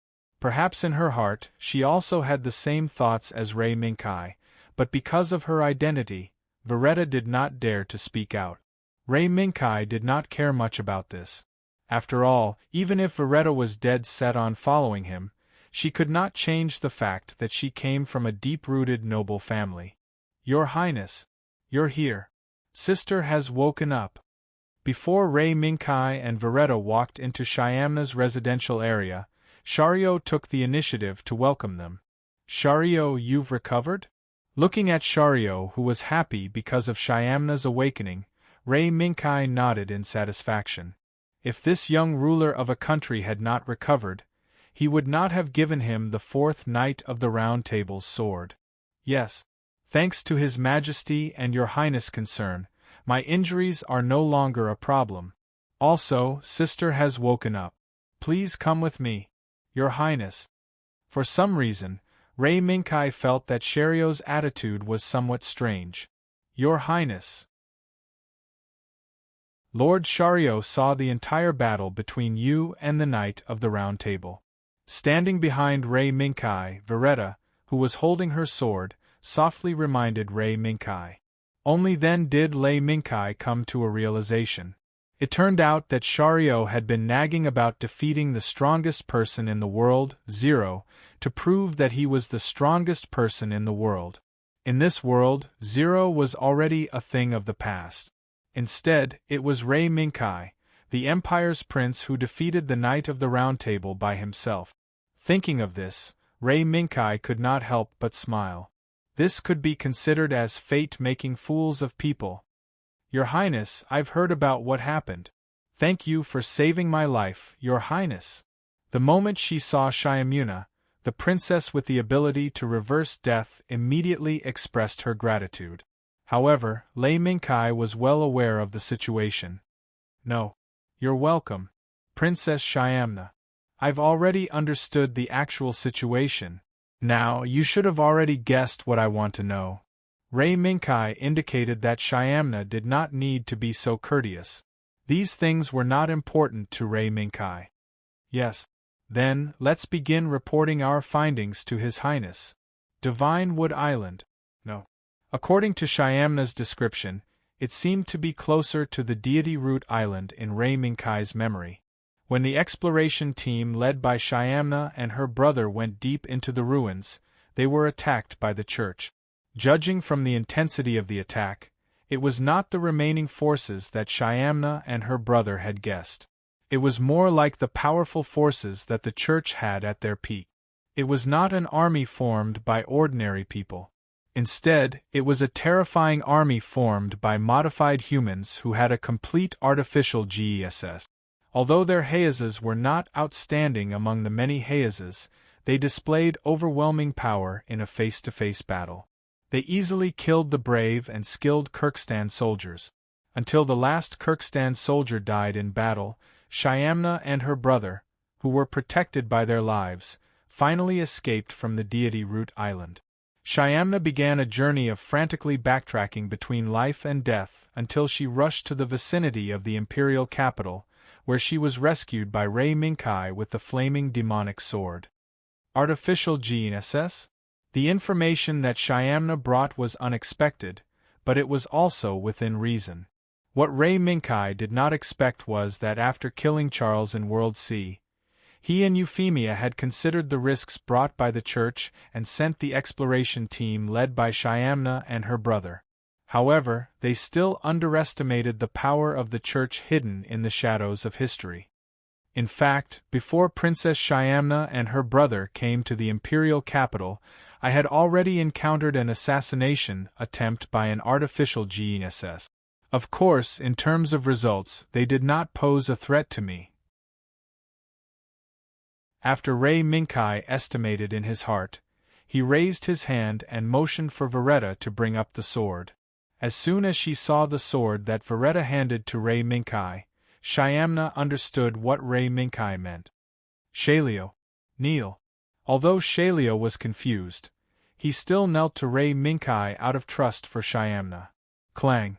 As the sound of the sword rang, the bone-chilling blade slashed across Shalio's neck. Shario, I'm not going to waste my breath on this nonsense. But from now on, you are the Britannia Empire's freshman knight of the Round Table, the fourth knight. From now on, this sword belongs to you. As the sword rang, Shalio, who was kneeling in front of Rei Minkai, instinctively grabbed the hilt of the sword that Rei Minkai handed to him. Seeing that her brother did not react in time, Shyamna sighed inwardly, got up, and knelt beside Shalio. Your Highness, please forgive my foolish younger brother. Princess Shyamna, you're exaggerating. From Shalio's previous performance, it is enough to prove that he is qualified to become a member of the Empire's freshman knight of the Round Table. After a pause, Rei Minkai sighed helplessly. It's a pity that the freshman knight of the Round Table that I was ordered to rebuild can't be present to welcome the new members.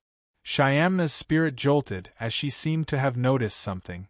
Your Highness, you're saying? Rei Minkai nodded and laughed loudly. Yes, that's right. Princess Shyamna, you're right. Other than the second knight staying in the imperial capital to protect Her Majesty, the first knight, Ziliku Chubby, and the third knight, Titania, have each led a team of Royal Guard knights on an expedition. What about me? Shalio, who had finally recovered from the surprise of being bestowed the title of fourth knight, looked at Rei Minkai with longing in his eyes. He hoped that Rei Minkai would give the order for him, the new fourth knight, to lead the Royal Guard knight on an expedition. Fourth Paladin, come with me to Hadrian's stronghold to fight the rebels.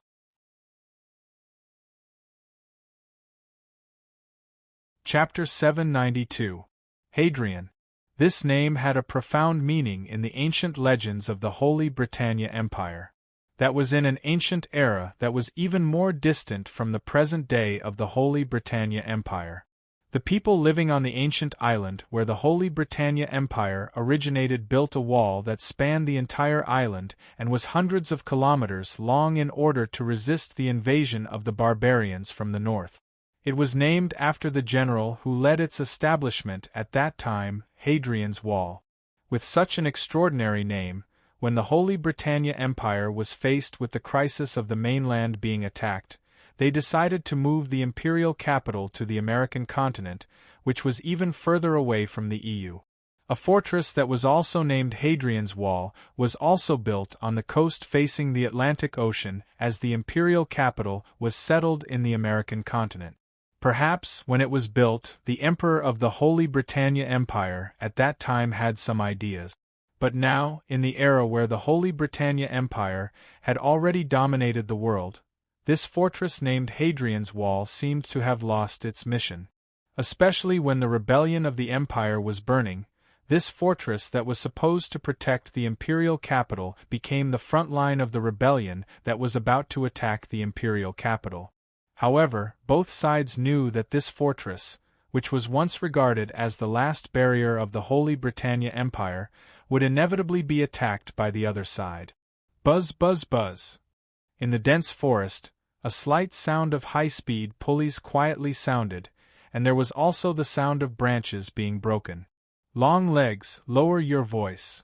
A reprimand came from the communication channel, scaring the new team member who had endured the cruel training of the cold Grim Reaper and was eager to perform meritorious deeds. Roger. Sharp knife. A trace of unwillingness flashed in the eyes of the young man called Long Legs, but he still obediently did as he was told. This was a team of the Royal Knight Regiment that secretly left the imperial capital not long ago. It was also the first team led by the first Knight of the Round Table, Ziligu Cupid, who had just become the first Knight of the Round Table. The members he led were all elites selected by Kiliku, Fianna, and Titania from the previous trainees. Whether it was in terms of training or actual combat, Kiligu and Fianna both believed that these elites were already close to the standard of the Red Shoulder team. Therefore, Kiligu brought them out. At the same time, according to the Red Shoulder's usual course of action, he led the first team to the southwest of Hadrian's stronghold, in a dense forest, waiting for the best opportunity to attack. There was nothing wrong with this arrangement. However, Kiligu seemed to have overlooked a factor. It was a factor that affected morale. Ray Minkai, who led the Royal Guard Knight Regiment, was appointed as the King of Knights. As the Chief Instructor and Deputy Chief Instructor of the Royal Guard Knight Regiment, Kiliku, Fianna, and Titania were directly promoted to the new Knights of the Round Table, who stood above the Empire's 3 armies after Lei Minkai became a Knight King. The top 3 ranks were all divided. The moment this major news that was enough to change the structure of the Empire's 3 armies spread, it also made the Royal Guard Knight Regiment, who had been subjected to the inhumane death training of Kiligu, Fianna, and Titania, the 3 demons and death god instructors, greatly excited. At that moment, even if Kiligu increased the difficulty of the original training by 30%, it still wouldn't be able to offset the enthusiasm of these young knights, whose morale had skyrocketed. Fortunately, this burning passion didn't cause these young knights to cause any trouble in the imperial capital before they were dragged to this hellish battlefield by Kiligu. Perhaps a few fewer people will die. At the end of the forest, Kiligu, who was dressed in camouflage clothing, put down the binoculars in his hands and silently estimated the predicament they would face in the upcoming attack. Kiligu. This is Titania.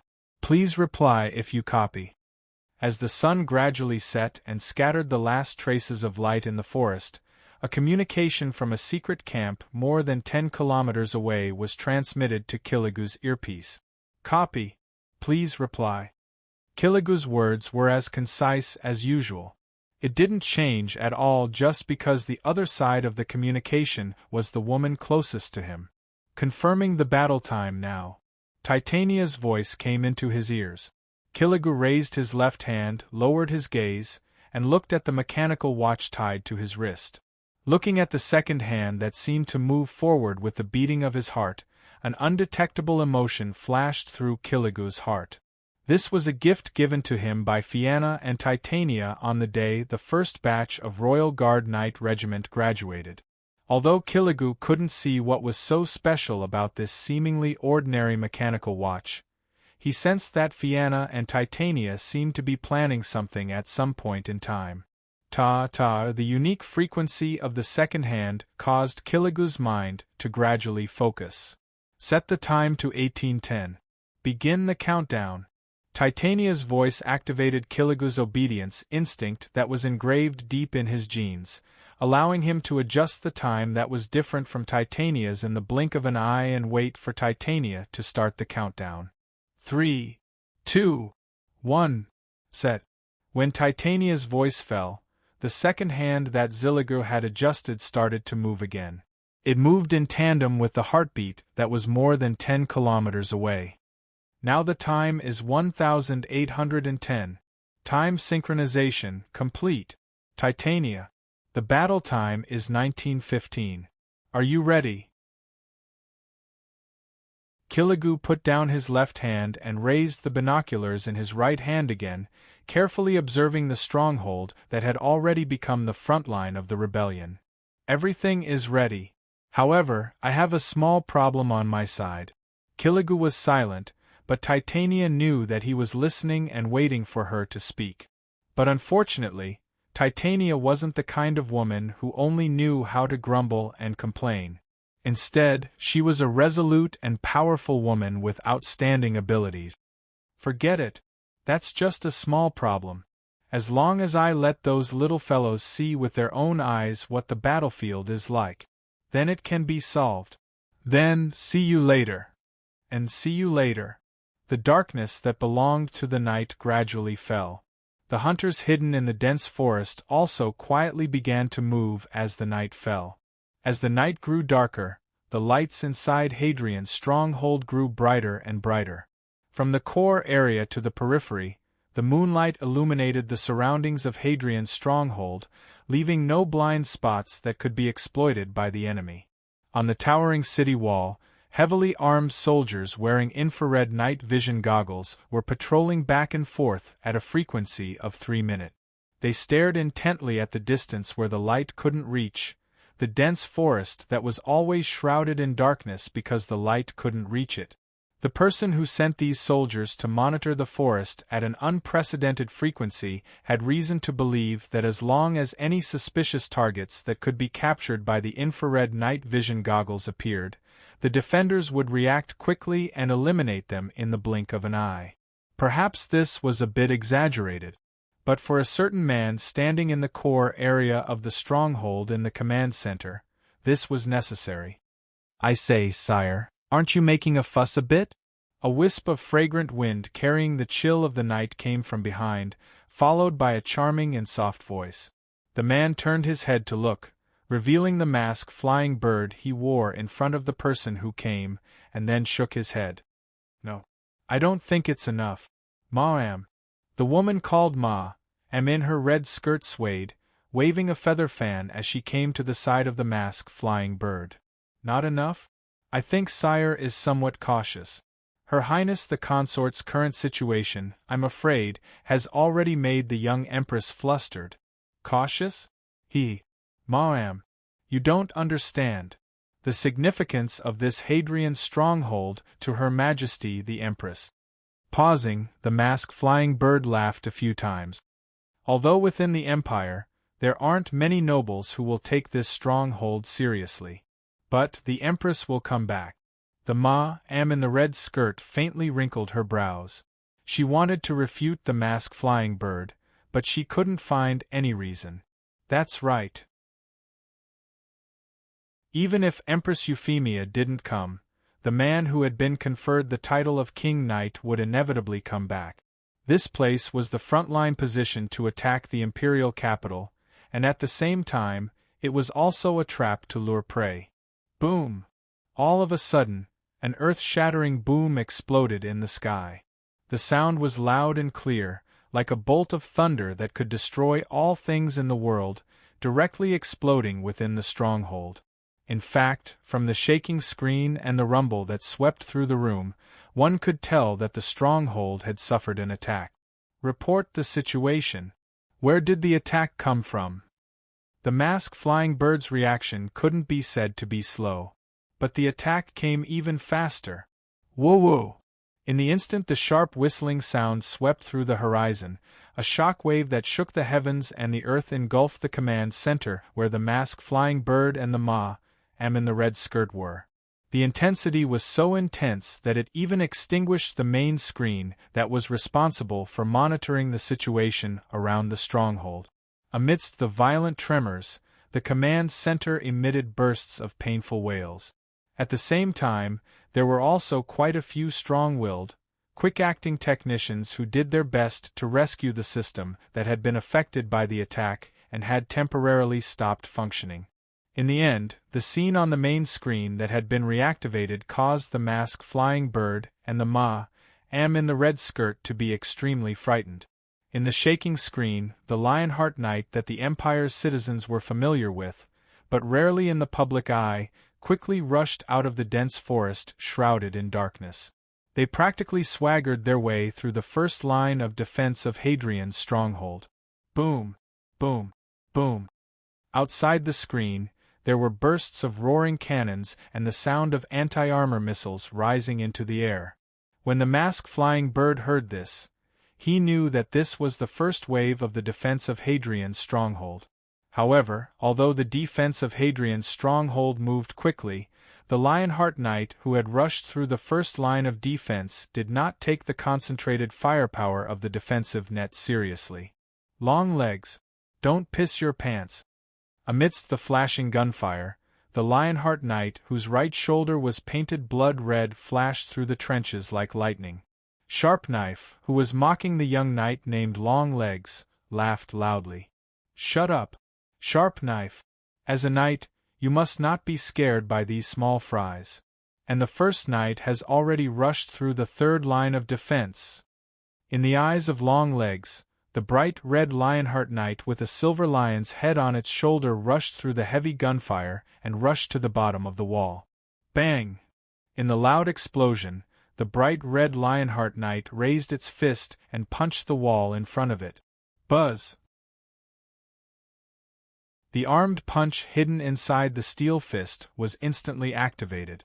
With the powerful explosive power of the hidden high-energy gunpowder, it smashed a deep hole in the seemingly sturdy wall that could withstand the attacks of the original main force of the Britannia Empire, the Sunderland, as if it was enough to penetrate the wall. The wall was torn apart in the blink of an eye. With the huge hole as the center, the cracks rapidly spread like a spider web, and the defenders who witnessed this scene were terrified. Crack! This attack was far from over.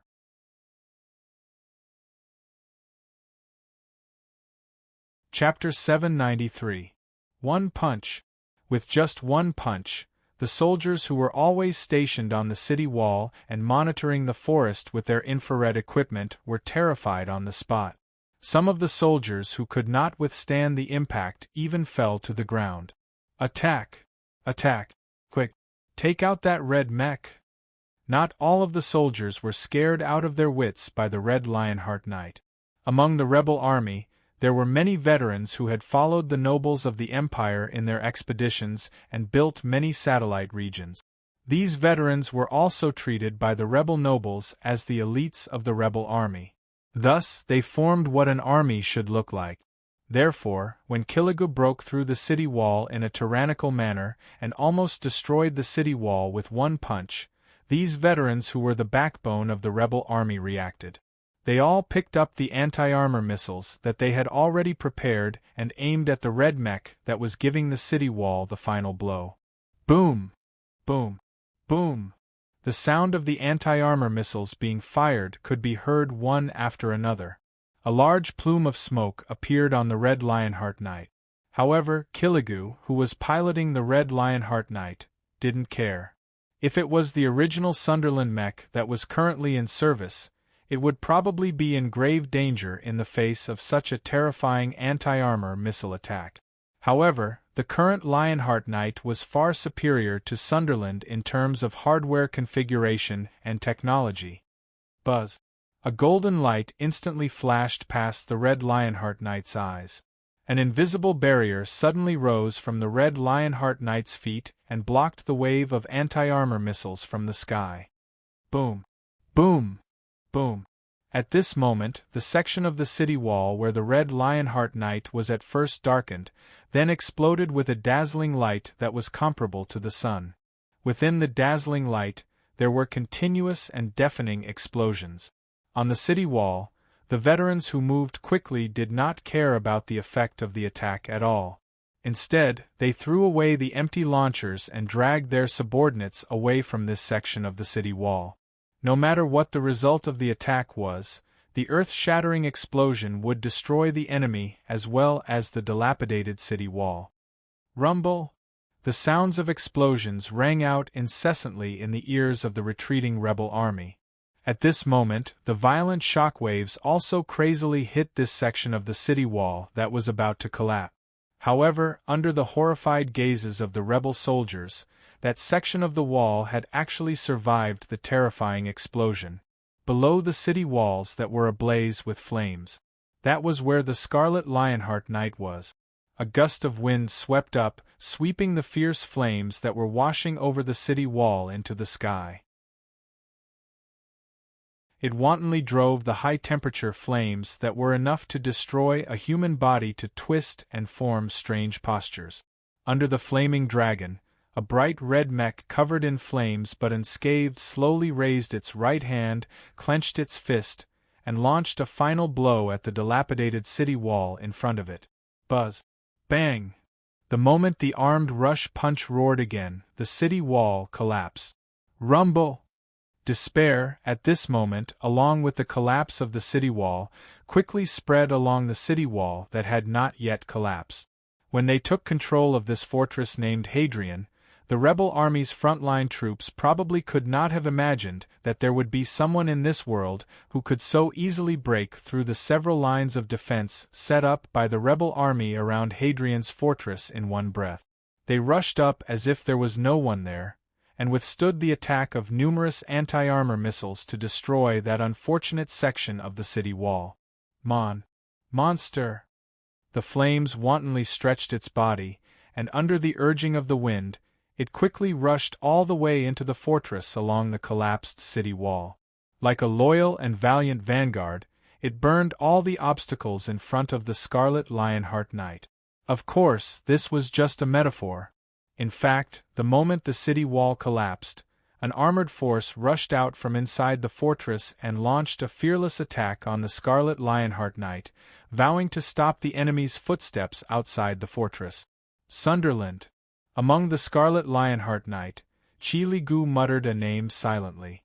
Although the armored force that rushed out from inside the fortress looked somewhat similar to Sunderland, the large number of red diamond-shaped translucent parts on their bodies, especially on their torso, immediately attracted Chi Gu's attention. This was definitely not some weird appearance that was specially made for the so-called aesthetic sense. Instead, it was an existence that emitted an aura that made Chi Gu feel a little uneasy. Geas! The sharp-eyed Chi Gu suddenly saw the shadow of a flying bird among the red diamond-shaped translucent parts. That familiar figure reminded him of the information that Lei Mingkai had specifically instructed Kiliku and Titania to know before they set off. Be careful of Geas. Standing in front of the airship that was about to board Damocles, Lei Mingkai said as he stood in front of the airship that was about to board. Although I'm not worried that you'll be hurt by Geas with all kinds of possibilities, it's better to be safe than sorry. As long as you discover a body that's different from the KMF we know, you must be careful, very careful. Lei Mingkai's warning still echoed in Chi Gu's ears. But in Chi Gu's heart, other than the caution that arose when he first encountered an unfamiliar enemy, there was only the will to fight. As the only survivor of the former Red Shoulder Squad, as well as an undying person who had crawled out from piles of corpses in numerous terrifying battles, Kiligu understood that no matter how cautious he was, it would never be as clear as a real attack. No matter what the enemy looked like, no matter how strange, as long as he personally fought, Chi Gu was confident that he could find the enemy's weakness and eliminate them in one fell swoop. Virum.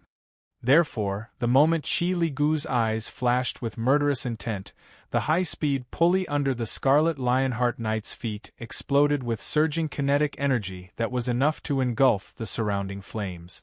The Scarlet Lionheart Knight immediately rushed into the fortress like an arrow released from a bow and faced the enemy with a metal rush punch. Virum! Bang! In the high-speed buzzing sound of the mechanism, the Scarlet Lionheart Knight's metal rush punch once again hit an object. However, this attack didn't hit the target. Instead, the moment before it hit the target, it mysteriously changed its trajectory and smashed into a nearby building. Ka-boom! Spiderweb-like cracks tore the unfortunate building apart in the blink of an eye, causing it to fall apart and die. Rustle, rustle, rustle, smoke and dust rose from the collapsed building, covering more than half of the Scarlet Lionheart Knight's figure below. Did I feel cheated? Chi Li Gu slowly let out a breath. His mind quickly thought back to that moment just now. Chi Li Gu was very confident in his attack. This was a survival skill that accompanied him through life and death on the battlefield, and he relied on it to survive countless death. But this attack that had already become Chi Li Gu's instinct missed. Da-da-da-da. At this moment, a series of chains of fire amidst the unique sound of the autocannons firing attacked the Lionheart Knight from all directions. Virum. Just as the fire chains were about to hit the Scarlet Lionheart Knight, the glimmer that caused all the anti-armor missiles to fail appeared once again. It tightly wrapped around the Scarlet Lionheart Knight, not allowing a single bullet to break through the seemingly weak but actually extremely sturdy glimmer screen. Inside the glimmer screen, Chi Li Gu took this opportunity to silently observe the body parts that had different amounts of red diamond-shaped translucent parts distributed according to a certain pattern. Suddenly, Chi Li Gu had a flash of inspiration. Is it a visual trick? Maybe it was Chi Li Gu's powerful battle instinct.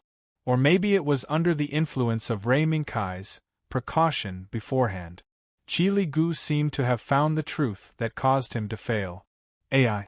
Turn off the screen image display function and switch to infrasound detection mode. Understood. With Chi Li Gu's order, the AI that rarely assisted Chi Li Gu responded on the spot. The screen in the cockpit suddenly turned black. In the next second, when the screen lit up again, it was a simple image drawn with lines. Moreover, these simple images still had some afterimages left behind by the surrounding unstable factors. However, these were not a problem for Chi Li Gu. Because, in this simple image that only showed the enemy's whereabouts and image, it already confirmed Chi Li Gu's guess. Virum. The instant the high-speed pulley roared again, the Scarlet Lionheart Knight rushed past the collapsed building and waved the armed punch to blow up the enemy that had already been aimed at. Bang! The instant the armed punch exploded, the shock wave not only dispersed the surrounding dust, but also allowed the other enemies to clearly see the terrifying outcome of being hit by the Scarlet Lionheart Knight's armed punch. The armor that should have been able to effectively resist armor-piercing bullets was wantonly twisted like a fried dough twist. The strange red diamond-shaped parts that were distributed according to a certain pattern and regarded as absolute power scattered like broken glass at the feet of the Scarlet Lionheart Knight. Da-da-da-da! The roar of the autocannons sounded again. The strange body that was destroyed by the armed punch did not scare the enemy. Instead, it stimulated them to become even crazier, and they attacked the Scarlet Lionheart Knight even more fiercely. The root of this belief, other than the roaring autocannons, was the flashing red diamond-shaped parts that were distributed all over the body. However, these actions could no longer threaten the Scarlet Lionheart Knight and Chi Li Gu, who had seen through the enemy's details. Knight's sword, hook claw, rapid-fire cannon appeared one after another as the enemy's autocannons roared. Under Chi Li Gu's terrifying piloting skills, every sword light, every hook claw, and every bullet, it was bound to be a dead soul that fell into the yellow springs. In that instant, the strange Sunderland troops that the rebel army regarded as the backbone of their forces were eliminated. In the eyes of the rebel army, it was as terrifying as an undefeatable god. How is this possible? With just one machine, it easily eliminated the Geas team that we spent so much effort to create?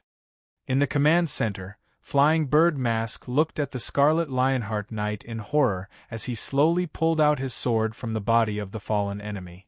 No matter how much he tried to imagine, he could not match the figure on the screen in front of him with the Empire's powerhouse in his memory. I seem to have some impression of this body. It's the man that His Majesty the Prince found from God knows where. He's cold all day long and doesn't say a word. Other than being able to walk and eat, he's more like a living dead person. The lady in the red dress was just as surprised. However, due to her lack of knowledge about the strength of the Geas troops, she did not express the same shock as the masked man. Instead, she was more focused on the banquet held on the night Qi Li Gu joined the Royal Guard Knights, and the first time she saw Qi Li Gu. His Majesty the Prince? Where on earth did he find someone who can be compared to Bismarck? Seeing the unstoppable Kiligu slaughtering everything in his path, the masked flying bird sadly realized that the backup he'd set up in Hadrian's stronghold could no longer wait for Lei Mingkai's arrival.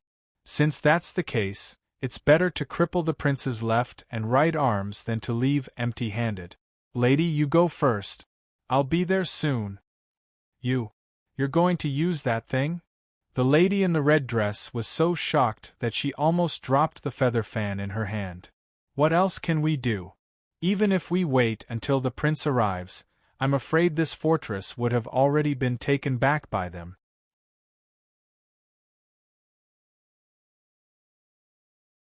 Chapter 794. Under the lead of the Scarlet Lionheart Knight, the silver-white Lionheart Knight broke through the defensive line and rushed into the fortress along the collapsed walls.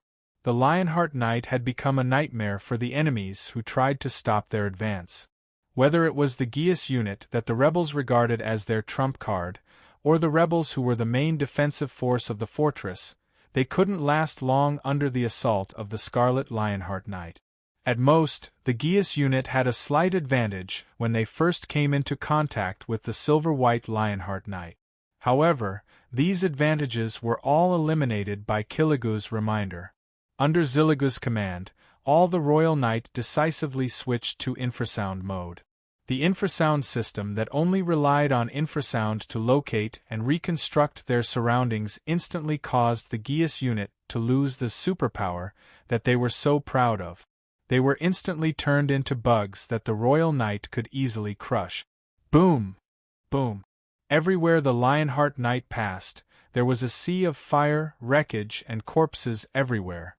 Not to mention Sunderland that fell under the Lionheart Knight's sword, the soldiers who tried to rely on the cover of the buildings to deal a fatal blow to the Lionheart Knight who tore through the fortress defenses with their anti-armor missiles were the best portrayal of the Lionheart Knight's unstoppable flood of steel. The silver-white Lionheart Knight simply changed the ammunition of his 50mm machine gun into an anti-infantry shotgun magazine and sent the rebel soldiers, who were delusional enough to rely on the complicated street environment, to kill the Lionheart Knight. The rebel soldiers who were faced with the 50mm machine gun loaded with anti-infantry shotgun magazines would never understand how the Royal Knight reacted so quickly. They even raised their guns to attack as soon as the rebel soldiers appeared at the corner of the street with their anti-armor missiles. What kind of terrifying training the Royal Knight had gone through. It was just one person. Just one person, Ziligu. During the live-fire exercise, Ziligu alone used a Britannia Empire's current automatic assault rifle and a few grenades to wipe out an entire armored brigade consisting of 30 Lionheart Knight mech. When the Knight of the Royal Guards, who had been defeated by Kiligu, climbed out of the cockpit in a sorry state, what they saw was Kiligu looking at them coldly, standing alone on top of a building that had turned into ruins. "All of you are already dead." This sentence became a constant reminder to the Knight of the Royal Guards when they were on the battlefield. Therefore, as long as there was the slightest possibility of an enemy appearing, the Royal Guard Knight who had been tortured, trained, by Ziligu would not hesitate to unleash their strongest firepower. Or they would waste their ammunition and create a series of futile craters. Otherwise, the ground would be covered in crimson. Everyone, retreat! However, just as the Knight of the Lionheart Knight was marching in victory, the bright red Lionheart Knight standing at the forefront of the attack gave the order to retreat. Doubt was inevitable. But the Knight of the Royal Guards chose to obey without hesitation. The high-speed pulley swept up waves of red dust. The silver-white Lionheart Knight, who had brought endless nightmares to the rebel soldiers in a short period of time, retreated from the front line as fast as lightning. They quickly and orderly crossed the collapsed wall and retreated towards the dense forest. Ziligu, what did you discover? The silver-white Lionheart Knight's sudden retreat not only confused the rebel soldiers, but even Titania, who was trying to attack from the other side and completely block the rebel army's escape route, also felt that something was wrong. Yes, Titania, leave this to me. But not only did Ziligu order his subordinates to retreat, he did not even allow Titania to lead her troops into Hadrian's fortress. Ziligu, you! Titania was stunned for a moment. She subconsciously wanted to argue, but she immediately realized something. Okay. With a simple response, the two who were telepathic already understood each other's thoughts. At the same time, in the command center of Hadrian's fortress, the flying bird masked man looked in astonishment at the dozen or so dots that were rapidly leaving the fortress and retreating into the dense forest. Have we been discovered? The moment he said this, the flying bird masked man subconsciously bit his lip. He wanted to use the pain to stimulate himself, so as to confirm whether what he saw was a dream or not. The result was depressing. Before he could activate the thing he mentioned, almost all of the targets had run away. All that was left was a lone dot of light that was marked as extremely dangerous, which was rushing towards them at high speed. Sir, has our information been leaked? No. The moment the lady in the red dress voiced her doubts, the flying bird masked man immediately denied her doubts. The existence of that thing is only known to you and me. The others. The flying bird masked man gestured as he spoke. After hinting to the lady in the red dress, he continued. His Majesty and Her Highness don't want to expose the strength we possess prematurely. The lady in the red dress sighed slightly at this point. Even now? That prince has recruited a powerhouse who is not inferior to, no, who might even surpass the first knight to fight for him. That's just a temporary thing, lady. The flying bird masked man shook his head and then gestured again. Immediately after, the two of them left the command center quietly. Even when the two of them completely disappeared from the entrance of the command center, no one noticed their departure. Boom! The next moment, inside the fortress, a terrifying energy storm soared into the sky, sweeping through the core area of the fortress. In an instant, the entire fortress was shrouded in it. Under this terrifying energy storm, the rebel soldiers who lacked protection were instantly turned into charcoal and shattered with a loud bang. After the energy storm retreated, a violent wind swept into the sky, scattering a pitch-black and ominous snow over the fortress. Warning! Warning! High energy response! High energy response! The system is about to overload. Recommend immediately activating overload mode. In front of Kiligu's eyes was a dazzling red screen. On the blood-red screen, there were bursts of light that could not be seen clearly. That was the unique light emitted by the bright red Lionheart Knight's Lambda drive system. Yes, that's right. Kiligu was already the second pilot after Rei Minkai in the Britannia Empire to successfully activate and master the Lambda drive system. In the previous battle, the key that allowed Kiligu and his Lionheart Knight to survive the ambush of the rebel soldiers was the Lambda drive system. Now, facing this sudden attack, no, to Kiligu, this was not considered a sudden attack. But before it happened, Kiligu's extraordinary sixth sense had already detected the terror hidden under Hadrian's fortress. Because of this, he sent his subordinates and Titania away without any reason, leaving himself to face everything alone. AI. Activate overload mode. His calm words represented Kiligu's confidence. Even if it was impossible to find a trace of confidence on his expressionless face. Understood. A small crack appeared on the back of the Lionheart Knight's scarlet shoulder armor, and a glimmer of light poured down like water. In the blink of an eye, the glimmer of light converged on the back of the scarlet Lionheart Knight's back. It looked like a veil, but it wasn't a veil. This was a unique phenomenon that occurred when the Lambda drive system on the bright red Lionheart Knight entered overload mode. Although it was light and fluttering in the wind, it was a design that Royd improved upon when he integrated the Lambda drive system into the new body of the Lionheart Knight by referring to the heat dissipation component, nanometal hair, released when the King of Hell activated the Lambda drive system. This heat dissipation component was not as complicated as the nanometal hair released when the King of Hell activated the Lambda drive system, as Royd said. It would only be released from the heat dissipation grid on the back of the shoulders in the form of radiating light wings the moment the Lambda drive system entered overload mode. It would form a cloak of light wings on the back of the Lionheart Knight's back in an extremely high temperature and unstable form. At first glance, it looked very beautiful. Warning: Chief Instructor Killigu. Overload mode can only be maintained for 5 minutes. Please pay attention to the duration. The moment the AI activated overload mode, it also issued a loud and clear warning. Understood. With Killigu's response, the Scarlet Lion Knight bent his knees and gathered his strength. Then, he suddenly jumped up from the ground. Under the protection of the shimmering barrier, he charged up against the terrifying energy that swept from the inside of the fortress and wreaked havoc all around him. AI. Scan the surrounding situation. Understood. Suddenly, countless data flashed across the screen in front of Killigu. It was data that analyzed the high-energy reaction of the surrounding environment. It was also scanning for signs of life in the surroundings. It was also scanning the interior of the fortress to see if there were any huge threats that could threaten Killigu's safety. Scan complete. Please stop moving forward immediately. Warning! Warning! There is going to be an extremely dense energy explosion in front. Please evacuate immediately. Please evacuate immediately.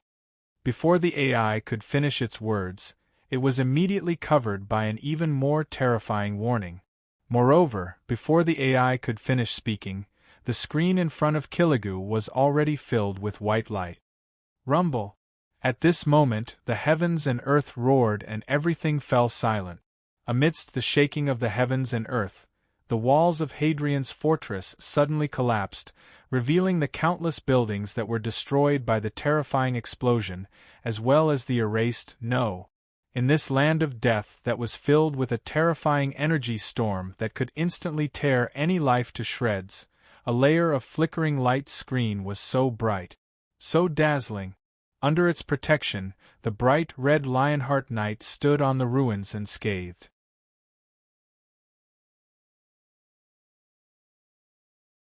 Chapter 795.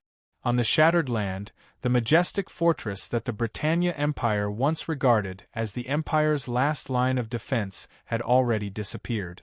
The only traces left in this world were the remains that were burned by the raging flames, the broken buildings that were scattered all over the ground, as well as the remnants of the ruined buildings that were fluttering in the wind.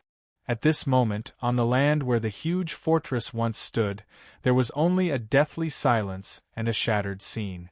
No, impossible! Suddenly, a scream tore apart the deathly silence that had seized the life of the entire fortress. In the scorching wind, a layer of light barrier that seemed weak but was abnormally sturdy firmly shrouded a corner at the center of the explosion. It was not affected by the terrifying explosion that destroyed the entire fortress at all, and under this layer of light barrier, there was the bright red Lionheart Knight and a small passenger plane whose engine had been destroyed. The owner of the scream just now was the woman who had stumbled out of the small passenger plane. That gorgeous red dress was stained with mud, and that gorgeous feather fan had also fallen to the ground. More than half of it was covered by the dust that had been blown up by the explosion. That pair of eyes that used to hide under the mask and recklessly look around for prey were now filled with panic. No. How is this possible? You? No. It's impossible for anyone to escape from such a devastating explosion. This woman who was looking at the bright red Lionheart Knight in disbelief was the lady in the red dress who had retreated together with the flying bird masked man before the explosion engulfed Hadrian Fortress. For some unknown reason, before they had escaped, Killigu had seized the opportunity to capture the small passenger plane that the lady in the red dress was on. From there, she had witnessed the terrifying explosion that had overturned the entire fortress with her own eyes. Judging from the lady in the red dress panicked and disbelieving expression, this experience did not seem to be a good one. It was a pity that the person facing the lady in the red dress was not some knight who had a tender heart for the fairer sex, but a cold man.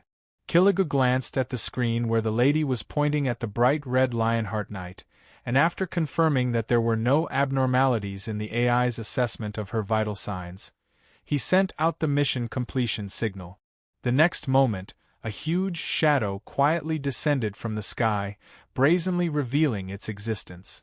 The shadow that covered the moonlight scattered across the land that was still being ravaged by the aftermath of the explosion. No! This is... In the Sky Fortress, Damocles broke through the dense clouds in the sky and scattered the bright moonlight on the land that was being ravaged by the terrifying energy storm. It was like a giant god of the sky had descended, monitoring the wind direction change. Position adjustment. We have detected that the aftermath of the explosion is still affecting the local climate. Immediately activate the energy field to resist the extreme climate that may occur at any time. In the command center of the Sky Fortress Damocles, a soldier wearing the Empire's technical staff's uniform was methodically responding to the current battlefield environment according to the operation of the Sky Fortress. Although the Sky Fortress Damocles of the battlefield, it was still the scene of the battlefield, but the shattered earth below was so shocking and intimidating. A majestic fortress that was entrusted with the heavy responsibility of protecting the imperial capital had been turned into scorched earth in an instant. Seems like Killigu took a bullet for me. Ray Minkai, who was sitting on the main seat, had a complicated expression. According to the battle plan, when Killigu and Titania led the Royal Knight Regiment into Hadrian's fortress, Ray Minkai would lead the main force to descend from the sky and take down the fortress in one fell swoop. In the end, before Damocles of the Sky Fortress could enter the airspace, Hadrian's fortress had exploded by itself. Faced with such an outcome, Ray Minkai really didn't know what to say. Your Highness, I've already sent someone to report back to the imperial capital about the explosion of Hadrian's fortress. Shumna, who was standing by the side, spoke softly. And thank you for your hard work. But Princess Shumna, aren't you going to continue resting? You must have expended more energy than you look. Shumna insisted on participating in the operation of Damocles of the Sky Fortress. After much persuasion, Ray Minkai gave Shumna part of his duties as adjutant. No. My body is in good condition. Your Highness should know that my GNSS isn't a prophecy. Is that so? Ray Minkai didn't have any intention of delving into Shumna's geas. Then, I'll leave the containment team to you. Also, have Kaleo prepare to attack at any time. Yes. Understood. At the same time, the imperial capital was also bathed in the moonlight. The moment Damocles of the Sky Fortress appeared on the battlefield was still lingering in the hearts of the imperial capital's citizens. Regardless of how they felt at the moment, almost all the gazes in the imperial capital were gathered on the brightly lit palace that was guarded by many royal guards. General, it was different from what the imperial capital's citizens had imagined. A chessboard with a few chess pieces unexpectedly became the home ground of the Empire's diplomacy. Sitting on both sides of the chessboard with black and white chess pieces in hand were the Britannia Empire's Queen Euphemia and the ambassador from Starry Sky City, Lacus. The two had met earlier, but because Euphemia was too busy, they didn't really sit down and talk in detail. Now, taking advantage of the fact that someone wasn't in the imperial capital, they finally had the chance to sit down and talk. However, they didn't talk like normal people. Instead, they held chess pieces and fought back and forth on the chessboard. I've lost. Looking at the white chess piece that was a declaration of victory, Lacus readily admitted her defeat. However, Euphemia didn't seem to be happy about her victory. From the start of the battle on the chessboard, Euphemia and Lacus only had a 50% chance of winning. No matter how they used their intelligence and strategies to fight with their chess pieces, they couldn't pull away from each other. "Ambassador, you're amazing." Euphemia casually put down the chess piece, indicating that the battle was over, and said with a double meaning, "No. Compared to Her Majesty, I'm just doing my duty." Maybe she doesn't understand? Or maybe she's feigning ignorance. Lacus only smiled faintly and responded to Euphemia with official word. Fortunately, before the two women started a new round of battle, an urgent message from Damocles in the sky diverted their attention. "Your Majesty! Night King's urgent message." The maid quickly stepped forward and said respectfully, "Is that so? Transfer it to me." "Yes, Your Majesty." Euphemia didn't avoid Lacus's presence and decisively chose to transfer the urgent message from the front lines to her. As the projection screen unfolded, a video of a bird's eye view and a battlefield battle appeared in front of the two women. Hadrian Fortress.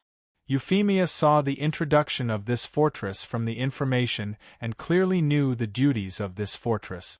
The fierce battle in the video didn't last long before it was drowned out by a terrifying white light. "Self-destruct?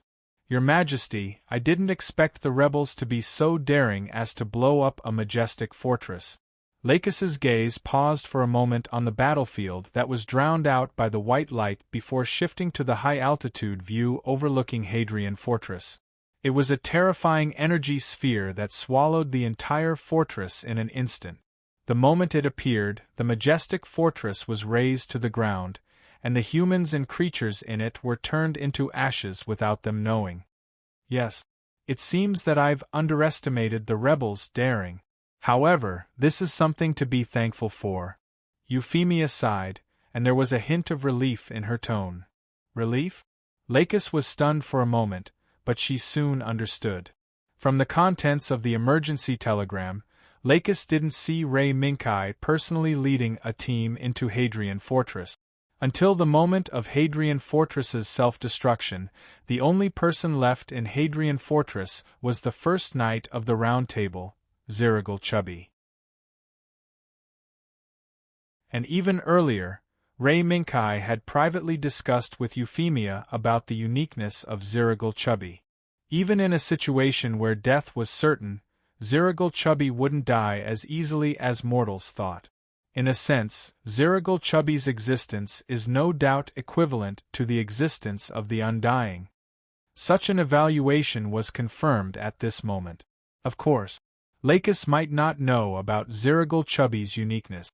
However, she knew that Ray Minkai wasn't affected by Hadrian Fortress's self-destruction. Instead, he was half a step behind and could only stay on Damocles in the sky and watch everything happen. This was indeed something to be thankful for. "Let's stop here, Ambassador. Now let's get busy." Euphemia's words made Lacus reveal a smile. She said, "Then, Your Majesty, is it possible for me to contribute as well?" "Ambassador, if you rashly interfere in our country's affairs, it will cause international dispute." Euphemia raised her eyebrows and rejected Lacus's request. "No, Your Majesty. Right now I'm just Audrey Britannia." Lacus smiled brightly, and a necklace of stars, sun, and moon appeared in front of Euphemia. Euphemia was stunned at first, then smiled. "Is that so?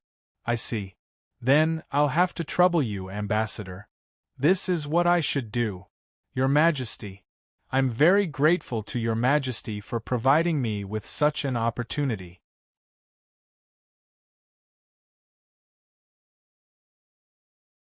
Chapter 796. Celine Mond Aramark. That was the name of the lady in the red dress who was captured by Ziliku.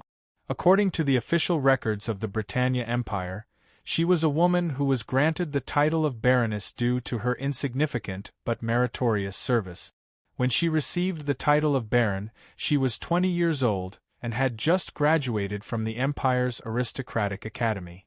Her contributions during her studies in the Empire's aristocratic academy were naturally recognized by the Emperor of the Britannia Empire, Charles, and the Prime Minister of the Empire, Hugh Nazir. However, there was something fishy about this. This seemingly ordinary girl who entered the Imperial Noble Academy due to a stroke of luck and coincidentally set up an insignificant but meritorious achievement that allowed her to obtain the title of Baron was actually the mastermind behind all of this in the dark. Cashew Raymond. This was the mastermind behind Celine Mond Aramark, the man who was once the head of the 3 aristocratic families of the Empire. That's right. Just as the rumors said, the aristocratic families of the Empire lived a life of debauchery and had complicated relationship. Especially the head of the 3 aristocratic families of the Empire, Cashew Raymond, when he was young, he did as he pleased and showed mercy everywhere. Celine Mond Aramark was one of those who showed mercy, and she was one of the few who could stand out. Under the management of card artisan Redmond, after this mediocre woman became a baron, she became a key pawn of the Redmond family in their many secret trade routes. This was easy to understand. However, what was unknown was that the existence of this chess piece was only known to Cashew Raymond. It was only after Killigrew captured him and brought him to Damocles in the sky that Lei Mingkai and the others found out about the inside story that no one else knew about, but it was reasonable. Of course. When the video of Celine Mond Aramark confessing her identity and purpose was released by Euphemia in her speech to the citizens of the Empire, the rebels who had ignited the flames of rebellion in various parts of the Empire began to waver. In fact, Euphemia had been alarmed by the rebellion within the Empire from the very beginning.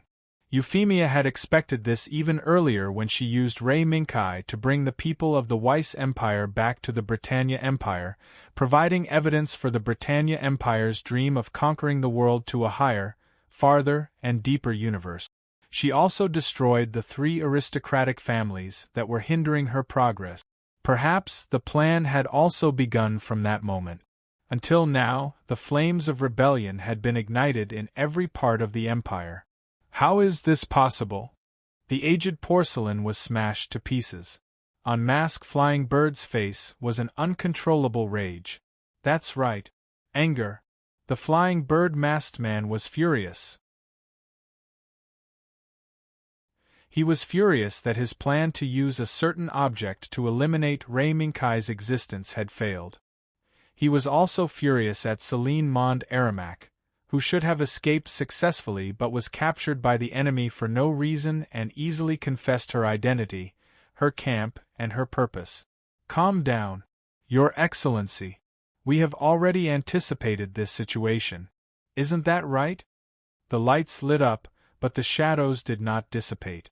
In the shadows, the man familiar to the Flying Bird masked man appeared once again. Yes, we have already anticipated this. But that is only limited to the rebel army that assists us. Not one of us, the lady in the red dress. Although that is the case, Her Highness has already anticipated this. Now our army has begun to move. An impassioned voice came from the shadows. But the Flying Bird masked man's blood did not boil because of this. As one of the 3 people who led the rebellion, the Flying Bird masked man was very clear on what his side relied on. In addition to the weapons that could instantly raise the majestic fortress to the ground, it was the Geas troops that were different from ordinary people. They could effortlessly kill an army 3 times their size. However, apart from the former, the Geas troop, which was one of the trump cards of the Geas troop, was actually unable to withstand a single blow from the Royal Knights, especially the mysterious and rarely seen chief instructor Ziliku Cupid. The Flying Bird masked man, who had personally witnessed the terrifying strength displayed by Ziligu, could not summon up his confidence in the Geas troop. Fortunately, his complicated thoughts were not discovered by his companions. Just as the Flying Bird masked man's thoughts were tumbling and wavering, the order to attack was finally given. Princess Mariana's orders. All troops attack. For the Britannia Empire, for Emperor Charles, we offer our loyalty. In an instant, the flames of war that had just ceased in various parts of the Empire reignited once again. The rebel army's attack was getting stronger and stronger, more and more violent. In some key areas, the Geas troops that had an overwhelming advantage appeared. Whether it was the Empire's troops or the private soldiers of the local nobles, when faced with the Gene SS troops' attack, they were all defeated.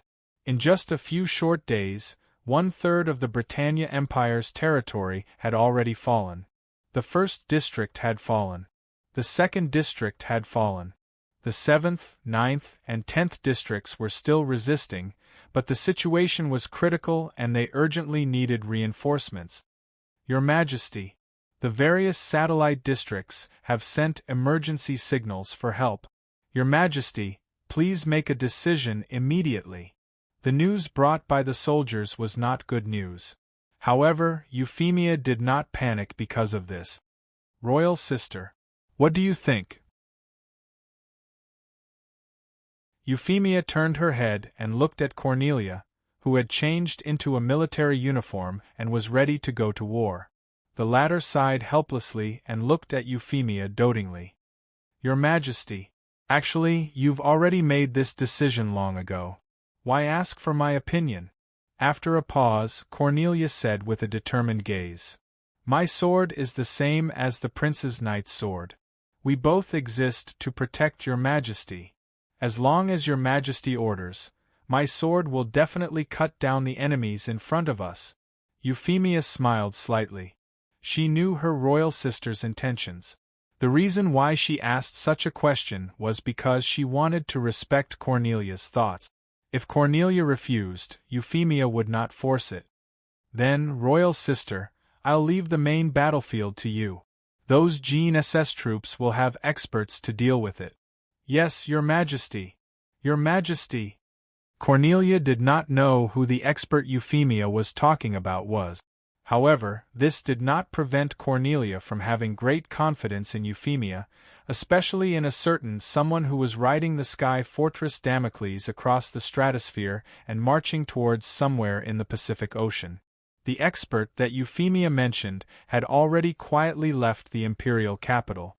Under the lead of the intelligence team led by Veretta, he quietly came to the battlefield closest to the imperial capital. Phew! It's so cold. Sino, who walked down from the armored vehicle, tightened his collar and shivered. What are you talking about? It's colder on Mars than here. Also, the Earth here is not as cold as the Earth in our memory. Eugene, who had followed him out of the armored vehicle, chuckled and tugged at his clothes. It was just one jacket less than Sino's clothes. Not bad. However, before Eugene could act cool for a while, a jacket fell from the sky and covered his head. Eugene, you better put on your clothes for me. It's rare for you to come out. Don't let everyone accompany you because of your carelessness. It was Olga who threw the jacket to Eugene. After he stepped out of the armored vehicle, he stepped aside and respectfully reached out to help a black-haired girl down from the armored vehicle. Miss Audrey, is this the place for our mission? Hearing Olga's question, the black-haired girl nodded slightly. Yes, Commander Olga. This is the battlefield of the Iron Flower Regiment. You must support the defenders here and help them resist the enemy's attack. The black-haired girl's gaze moved away from Olga's face and landed on the battlefield in the distance where the sound of cannons rumbled and smoke filled the air. In addition, other than the mechs that can use the Alea consciousness system, I don't recommend the Iron Flower Regiment to rush into the battle without any protection. The black-haired girl's words stunned Olga, and he seemed to be unable to react. When he finally remembered the information given to him by an intelligence officer before he left, he finally understood the meaning of the black-haired girl's word. Miss, you're talking about that, Geas? Yes. The black-haired girl nodded, glanced at Sino and Eugene who were yelling and pointing at the battlefield in front of them, and explained. Although it's a bit troublesome to explain, Commander, you must know that Geas is a power born from the depths of the human soul in this world. Therefore, without knowing and any protection, it's very likely that they will be unknowingly controlled by the human with the power of GESS. And the three suns and moons connected to the Alea consciousness system, in a sense, Sino and the others are not considered a human with a complete soul. Therefore, they have the possibility of being immune to GESS? Olga had seen this conclusion at the end of the intelligence document, but he didn't dare to believe it, because, behind the conclusion, there was a special note that said, "Still to be observed." You don't believe it? That's true. After all, this is a conclusion that exists in the laboratory. The black-haired girl smiled, but she didn't let others feel her hesitation at all. What others felt was more confidence. When the Alea consciousness system was first developed, the idea was to stimulate the potential of Gao Da's skeleton as much as possible. Therefore, as the potential of Gao Da's skeleton is stimulated, the pilot connected to it through the Alea consciousness system will also deepen the resonance and assimilation of Gao Da's skeleton through the Alea consciousness system. Therefore, when the resonance and assimilation of both sides reaches a certain threshold, Geas, a power that only affects the human soul, will not have any effect on the pilot who has completed the man-machine fusion with Gao Da's skeleton. At this point, the black-haired girl sighed faintly. This is the fundamental reason for the still to be observed. Commander Olga.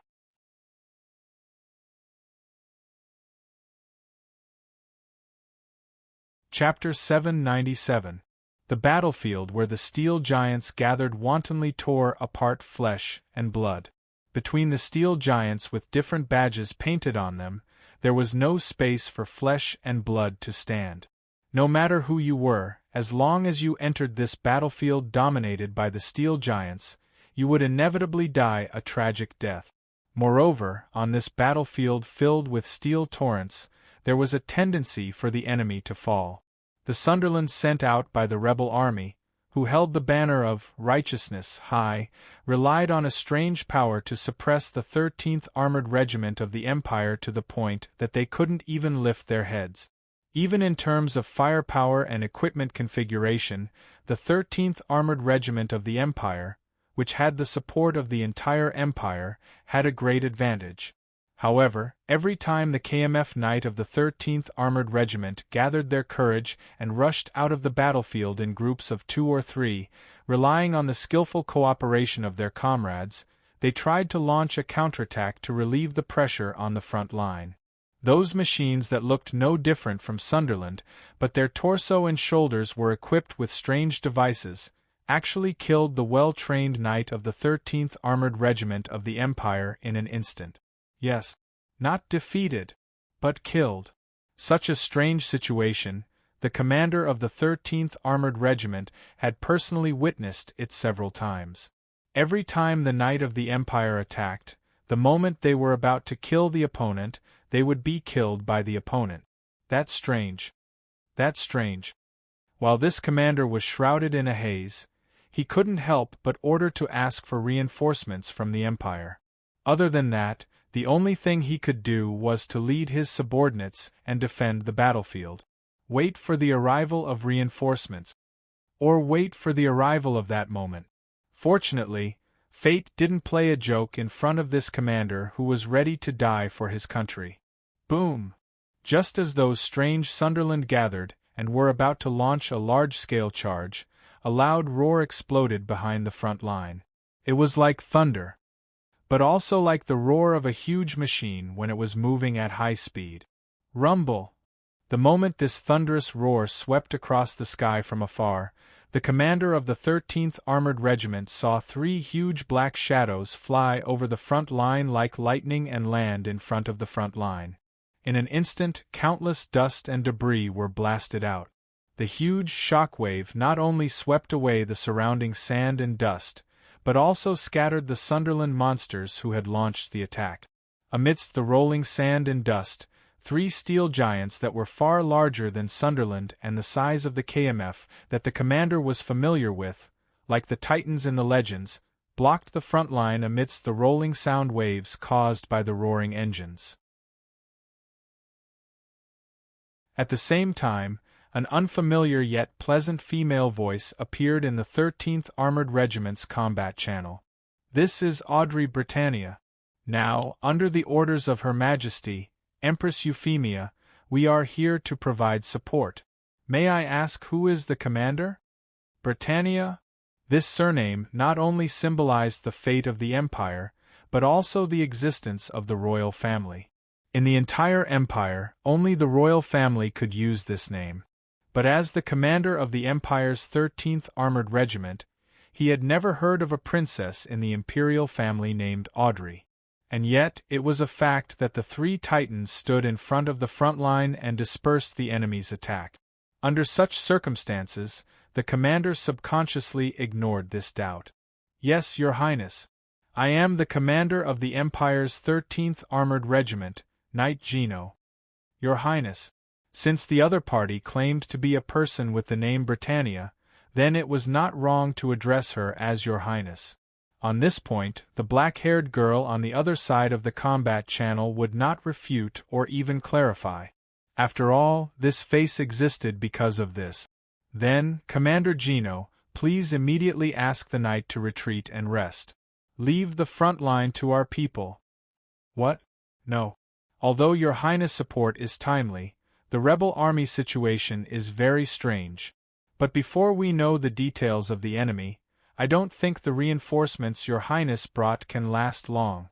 The commander firmly believed that only they, who had experienced the battle with the strange Sunderland troops, had the slightest chance of turning defeat into victory. But the black-haired girl denied the commander's thoughts. "No, Commander. We're here for that strange army. Trust us. Compared to your insignificant experience, we are more suited to deal with the upcoming situation." After saying that, the black-haired girl did not give the commander any chance to speak and immediately hung up. Then, she contacted the three mechs blocking the rebel army's path. "Three Suns and Moons, Sino Eugene. Report the current situation." "The situation is good. There are no abnormalities, but..." The first to respond to the black-haired girl was Three Suns and Moons piloting Barbados. "But..." The black-haired girl frowned slightly. Using the human-machine Alea consciousness system to fight against the mind-controlling Geas power was a very possible solution. But no matter how possible it was, there would still be flaws. "But those little guys seem to have a lot of tentacles. They look disgusting." Although Three Suns and Moons had already seen the relevant information about the Geas troop before they departed, it was a pity that he could not remember that those mechs were modified from Sunderland. Yes. So it's those tentacles. No wonder they look so blurry. When Three Suns and Moons pointed out the tentacles floating out of Sunderland, Sino also cried out. Eugene, who was half a step behind, also agreed. "Is that so? It seems that the Alea consciousness system is indeed able to fight against Geas power. Then, let's begin." The black-haired girl nodded and gave the order. "Understood." Three Suns and Moons responded in unison. Then, an overwhelming battle ensued. Three Suns and Moons Barbados, Sino's Meteor 3rd Generation, Grez Modified, Eugene's Grez Modified or swung the hammer in his hand, or raised the 120mm rifle in his hand, or retreated a distance and raised the 320mm rocket launcher to provide cover fire for Barbados, who was charging at the front. This was the squad tactic that the Iron Flower Regiment had formulated after they had become a regular squad. Although it was just a regular squad tactic, it meant that the Iron Flower Regiment was gradually breaking away from the lone wolf style of combat. But this squad tactic that was gradually becoming more mature felt like killing a chicken with a butcher's knife. Barbados, who was charging at the front, carried an unparalleled destructive force as usual. He swung the hammer in his hand and easily smashed the Sunderland in front of him into 2 or 3 terrifying postures. He quickly destroyed the rebel army's attempt to regroup. Before the rebels, who were shocked by the unparalleled bravery of Barbados, could react, They were torn into several areas by a series of bullets fired by the third generation of meteor. This allowed Gretz, who was the last to launch cover fire, to lock onto the target calmly and fire a barrage that would decide the direction of this battlefield. Boom! Boom! Boom! In the sea of flames caused by the 320mm rocket launcher, Barbato's body was covered in flames that disappeared in an instant.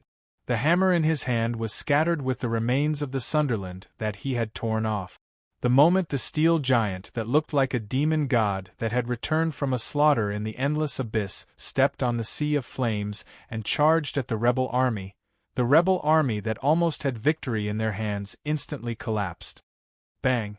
The moment the hammer that stirred up a gust of wind brutally smashed the last GNSS Sunderland on the battlefield into pieces, a terrifying phenomenon appeared in the rebel army. Demon god. No. That's a demon god.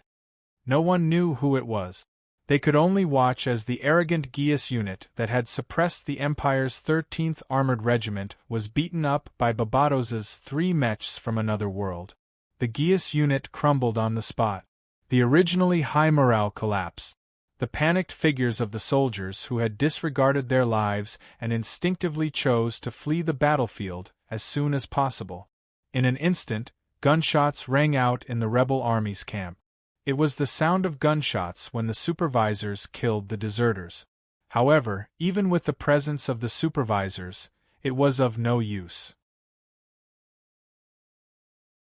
The figure of the steel demon god that walked step by step toward the rebel army with the hammer in his hand had become the symbol of their death. Dong dong dong! With a leap, the third generation of the meteor ship landed behind Barbatos. Sino first looked at the commotion in the rebel army's camp in surprise. Then, he shrugged in boredom. That's it. I don't know. But the enemy seems to have lost the strength to fight. 3 Suns and Moon tilted her head. Then, she casually took out a piece of chocolate from the storage compartment beside her. She peeled off the exquisite wrapping paper and slowly ate it. This was still the special chocolate that Lei Minkai had ordered to be taken out from the palace's warehouse. Mitsui Yu, Sino Eugene. Halt the attack. Stay alert. Be on guard for any possible ambush. Then, the black-haired girl's voice rang out from the communication channel. Understood. They wanted to make a big fuss, but they did not expect the enemy to be so weak. But then again, it made sense. Apart from the Gia system, the only thing that the strange-looking Sunderland could use was the pitiful 30mm machine gun. Although the 30mm machine gun was quite powerful against the KMF of this world, it was not enough against the MS of another world. Commander, get ready to accept the surrendered soldiers. Hopefully, your men can handle the upcoming situation. After sending a message to the commander who insisted on assisting the attack, the black-haired girl subconsciously raised her head and looked in the direction of the ocean. She was confident of the situation here from the beginning. The only thing she was not confident of was the other side of the ocean.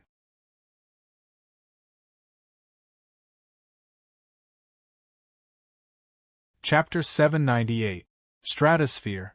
A huge sky fortress was hovering above the clouds. At the bottom of the sky fortress called Damocles, a turret specially designed to launch Flagia was slowly adjusting and rotating as it carried out the final preparations for the launch according to the original plan. This was the final nail in the coffin of the Britannia Empire to extinguish the flames of rebellion. Because, at an altitude of 300 kilometers, under the thick layer of clouds, was the source of the incident that almost killed Shyamuna and her brother Odivine Wood Island. Damocles, which set off from the Britannia Empire and flew to an altitude of tens of kilometers, was ready to launch. According to the original plan, the Britannia Empire's first Flagia in actual combat mode would be launched at Divine Wood Island, and it would be the bugle call to end the rebellion war. Your Highness, are we going to launch the operation like this?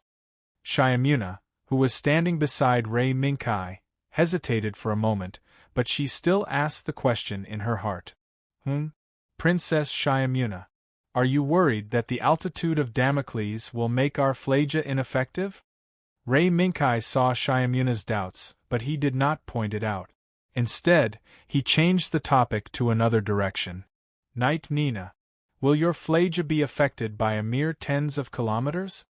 The girl, who was sitting below Ray Minkai and staring at the constantly changing data on the screen, seemed to be half a beat slower, but when she reacted, she immediately stood up and bowed to Ray Minkai. Yes, Your Highness Night King. When Phlagia was first designed, there was a relevant high-orbit launch plan. In the simulation program, Phlagia even successfully achieved the ability to launch from a synchronous orbit to the ground. I got it. Thank you for your trouble. Knight Nina. Continue with the launch mission. Ray Minkai waved his hand and signaled Nina to continue with the upcoming operation. He could not help but roll his eyes in his mind. In the entire Sky Fortress, Nina was the only one who addressed him in a special way. Everyone, including Shyamuna and her brother, addressed Ray Minkai as Your Highness or Your Highness, but Nina addressed him as Your Highness Night King. Perhaps others would only find it strange, but Ray Minkai knew that this was Nina's hostility toward him. In the next second, Ray Minkai forcibly pulled back his somewhat scattered thoughts and looked back at Shyamuna. Princess Shyamuna, I know you're confused, but we don't need to land on Divine Wood Island. Because I don't care about the things there, even if they are ruins related to GNSS. While they were talking, under Nina's signal, an attendant brought the scepter that symbolized Phlagia's launch switch to Ray Minkai. Your Highness Night King's King. Phlagia's launch preparations are. Now, all that's left is to carry out Her Majesty Euphemia's will. When she mentioned Euphemia's name, Nina's eyes vaguely flashed with a hint of fanaticism. Ray Minkai was already used to this. Shyamuna, do you think Princess Marina can stop the Sky Fortress, Damocles, that's dozens of kilometers above the ground? Ray Minkai took the scepter and stood up. Under Shyamuna's gaze, he slowly walked across the bridge and stood in front of the huge porthole, looking at the sea of clouds below. Shyamuna hesitated for a moment, but still followed Ray Minkai half a step behind. Your Highness, I don't think Princess Marina will discover Damocles' existence. Is that so? Maybe someone has already discovered Damocles' existence. Don't you think so? Ray Minkai chuckled a few times, then raised the scepter and pointed it at the Divine Wood Island under the clouds and gave a thumbs up to the launch button. Stop. The moment Ray Minkai pressed the launch button of Phlagia, a sharp and cold voice suddenly sounded. Buzz. When the loud buzzing sound broke through the air, Ray Minkai suddenly realized that the scenery in front of him changed from the porthole overlooking the sea of clouds to a fiery red sunset sky. Splash. The soft sound of water followed. Ray Minkai subconsciously looked back and found that other than Shyamuna, who was also confused, there was no one else behind him. Even Nina, who was constantly paying attention to Phlagia's situation, had disappeared. Splash. The sound of water sounded again. Ray Minkai realized that it was the sound of water splashing when Shyamuna walked. Your Highness. The latter also noticed Ray Minkai's gaze. It seems that this is C's world. We're back. As another branch of the Order, Shyamuna was naturally not unfamiliar with C's world. What she was surprised about was why she, who was still in the Sky Fortress Damocles Bridge, suddenly came to C's world. She clearly did not have the device to enter C's world with her. And door. That's right. Under the clouds, on the ocean, there was a Geas relic island. Shyamuna, who suddenly woke up, was about to remind Ray Minkai, but she realized that Ray Minkai's gaze had already looked behind her. At the same time, Ray Minkai raised his hand and signaled Shyamuna to stand behind him. How rude. I didn't expect the owner to come out of the house personally to welcome a guest. Shoulder-length hair, cold eyes, emotionless face, also, the outfit that clearly belonged to the Geas group. All of them were hinting at the identity of the woman who appeared in front of Ray Minkai. Rude? If a knight like you still knows how to be rude, then you should apologize for causing a ruckus last time? Instead of coming here again with such a terrifying thing. The woman's gaze gradually moved down and landed on the scepter in Rei Minkai's hand. Terrifying? Rei Minkai did not back down and sneered a few times. This is just a part of the development of human history. Compared to this, what's more terrifying is that someone left a remnant soul that should have died here, allowing it to continue doing evil. Compared to this, which is more terrifying? 1.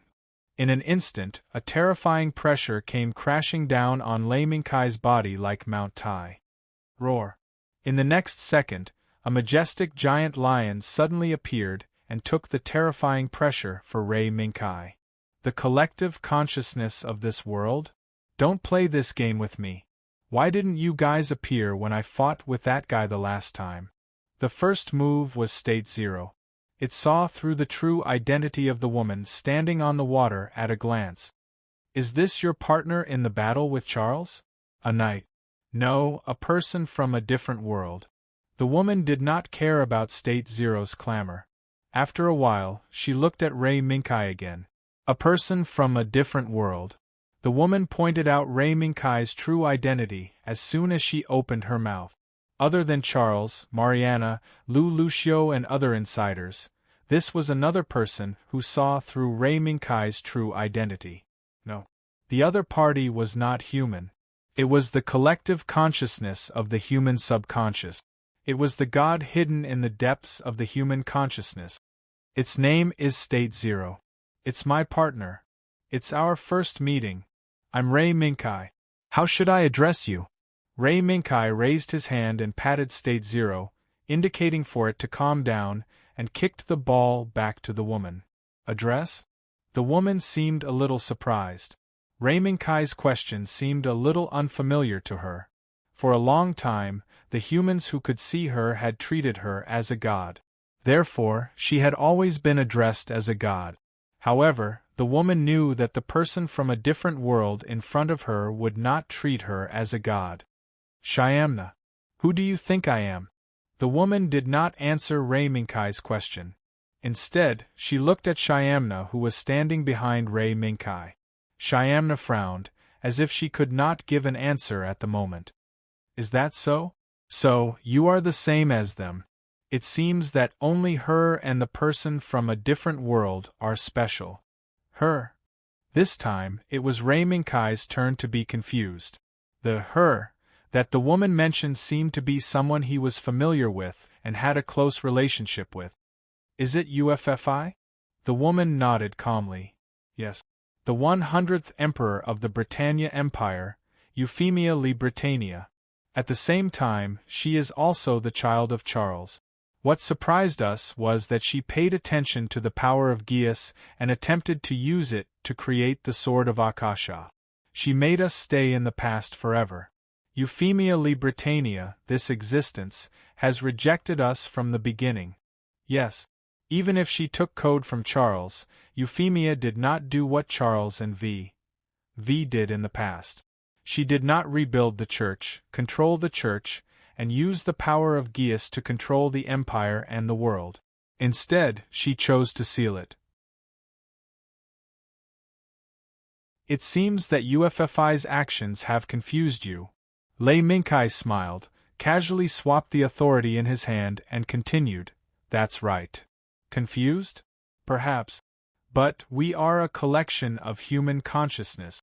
Since the birth of humans, we have thirsted for power and pursued power. We are willing to pay any price for it. We also have a response to this.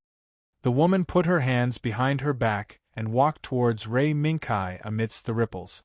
She passed by Rei Minkai and stood beside Shyamuna.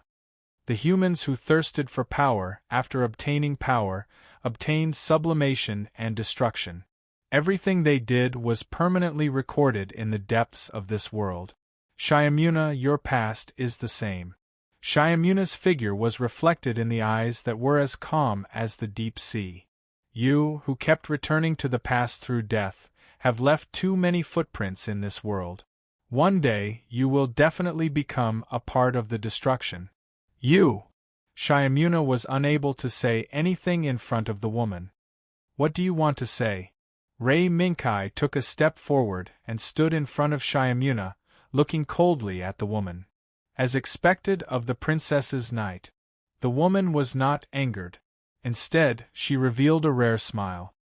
But, compared to protecting the princess, we hope that you will become a part of us more. People from another world, now that the reverberations from the deep sea of consciousness are getting more and more chaotic, we hope that more people like you can become a part of us. Roar. Shut up. Who would want to become like you, who is neither human nor ghost? State Zero roared. To become a puppet under your control like Mariana? Rei Minkai sneered, then raised the scepter in his hand and pressed it down. Sorry. Compared to the illusory sea world, I prefer the real world with flesh and blood.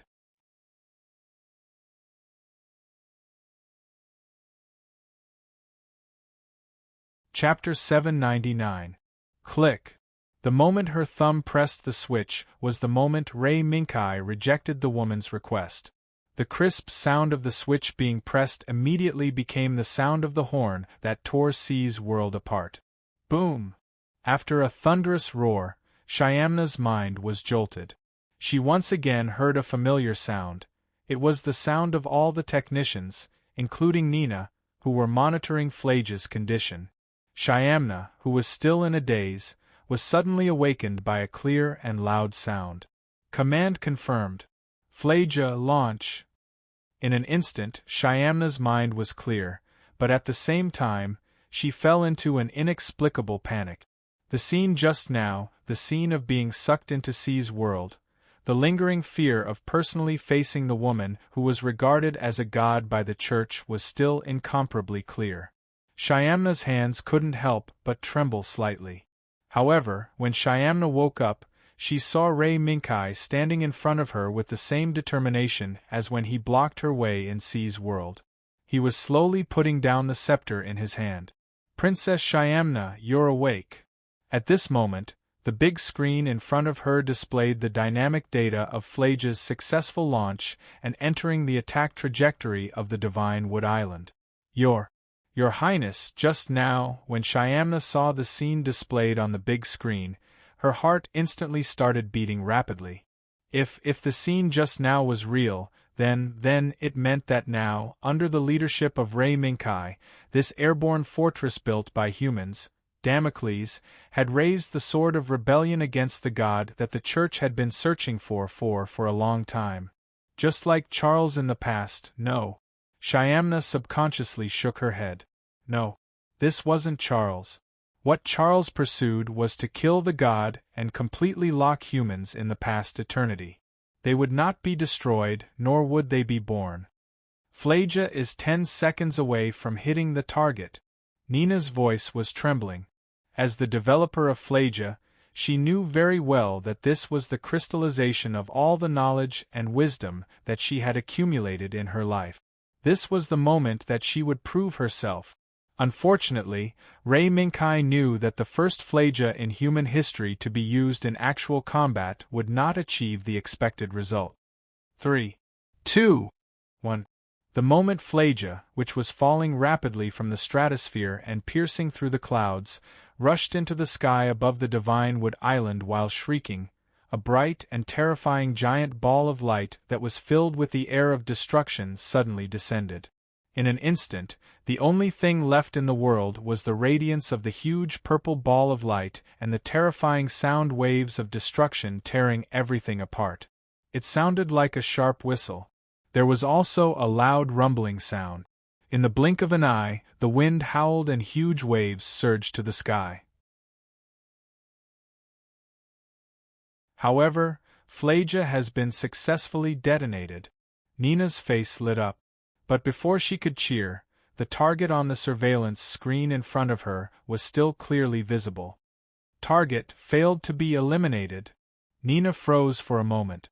When she subconsciously reported this shocking fact, she suddenly came to her senses and repeatedly exclaimed that it was impossible. No! Impossible. Although Phlagia's reaction is restricted, it's impossible for something like this to happen. Calm down, Knight Nina. It's not your fault.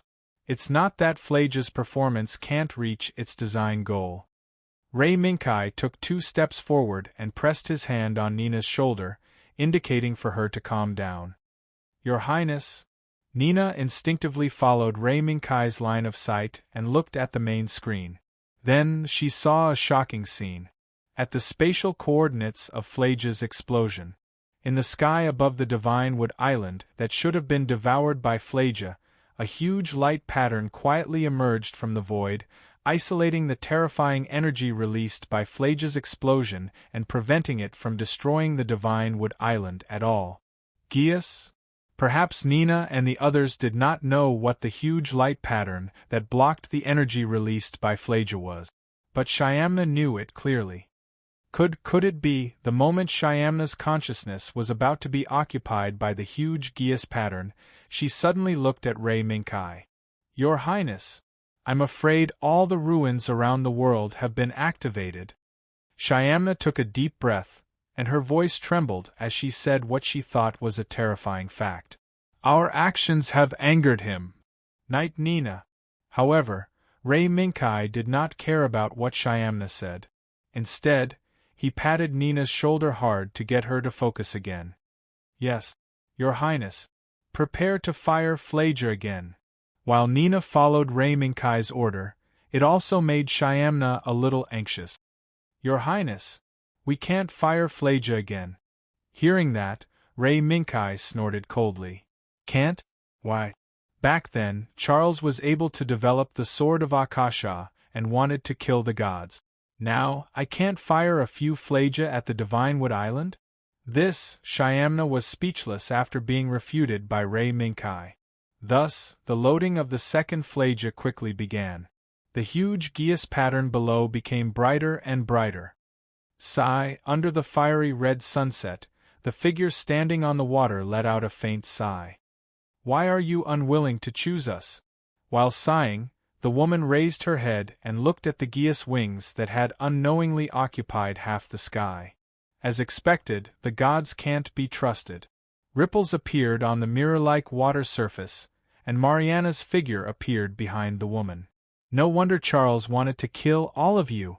Mariana, who was once known as the strongest knight in the Empire, looked at the woman in front of her who was regarded as a god by the church with a frosty expression.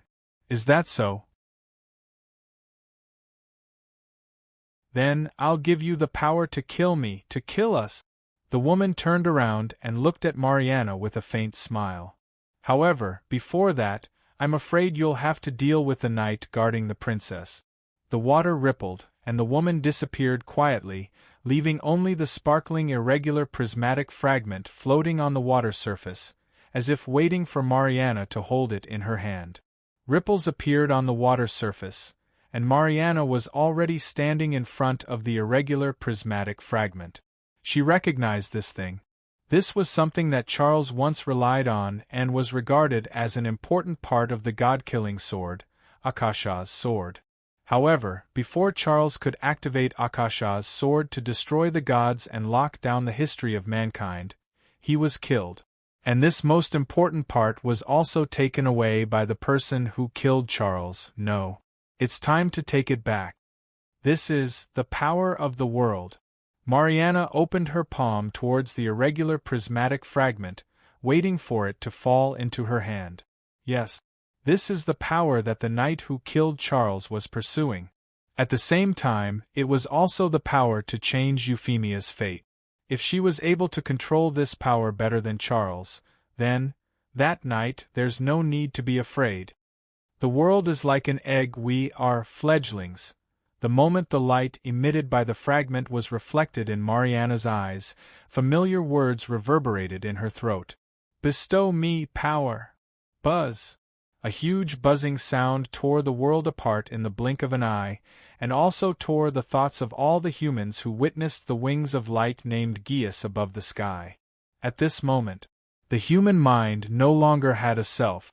There was only the moment occupied by the remnant echoes of the human's subconscious thirst for power, the pursuit of power, and the pursuit of power since ancient times. Pata! Pata! When the spears in the hands of the guards fell to the ground one after another, it was the moment when the guards who guarded the palace and guarded the Empress all fell down. You, the two of you, quickly. Seeing this, Cornelia couldn't help but be angry. But before she could scold the guards, she also followed the fate of the guards. Sister. After Euphemia supported the unconscious Cornelia, she raised her head and stared at the wings of Geas that appeared in the sky above the imperial capital of Pandora. Princess Mariana. Do you really want to follow the ending of Father? Then, the voices of Athylam and Phaeana, who stayed in the imperial capital, came from afar. Before Euphemia could respond, Phaeana's figure followed closely and appeared in front of Euphemia.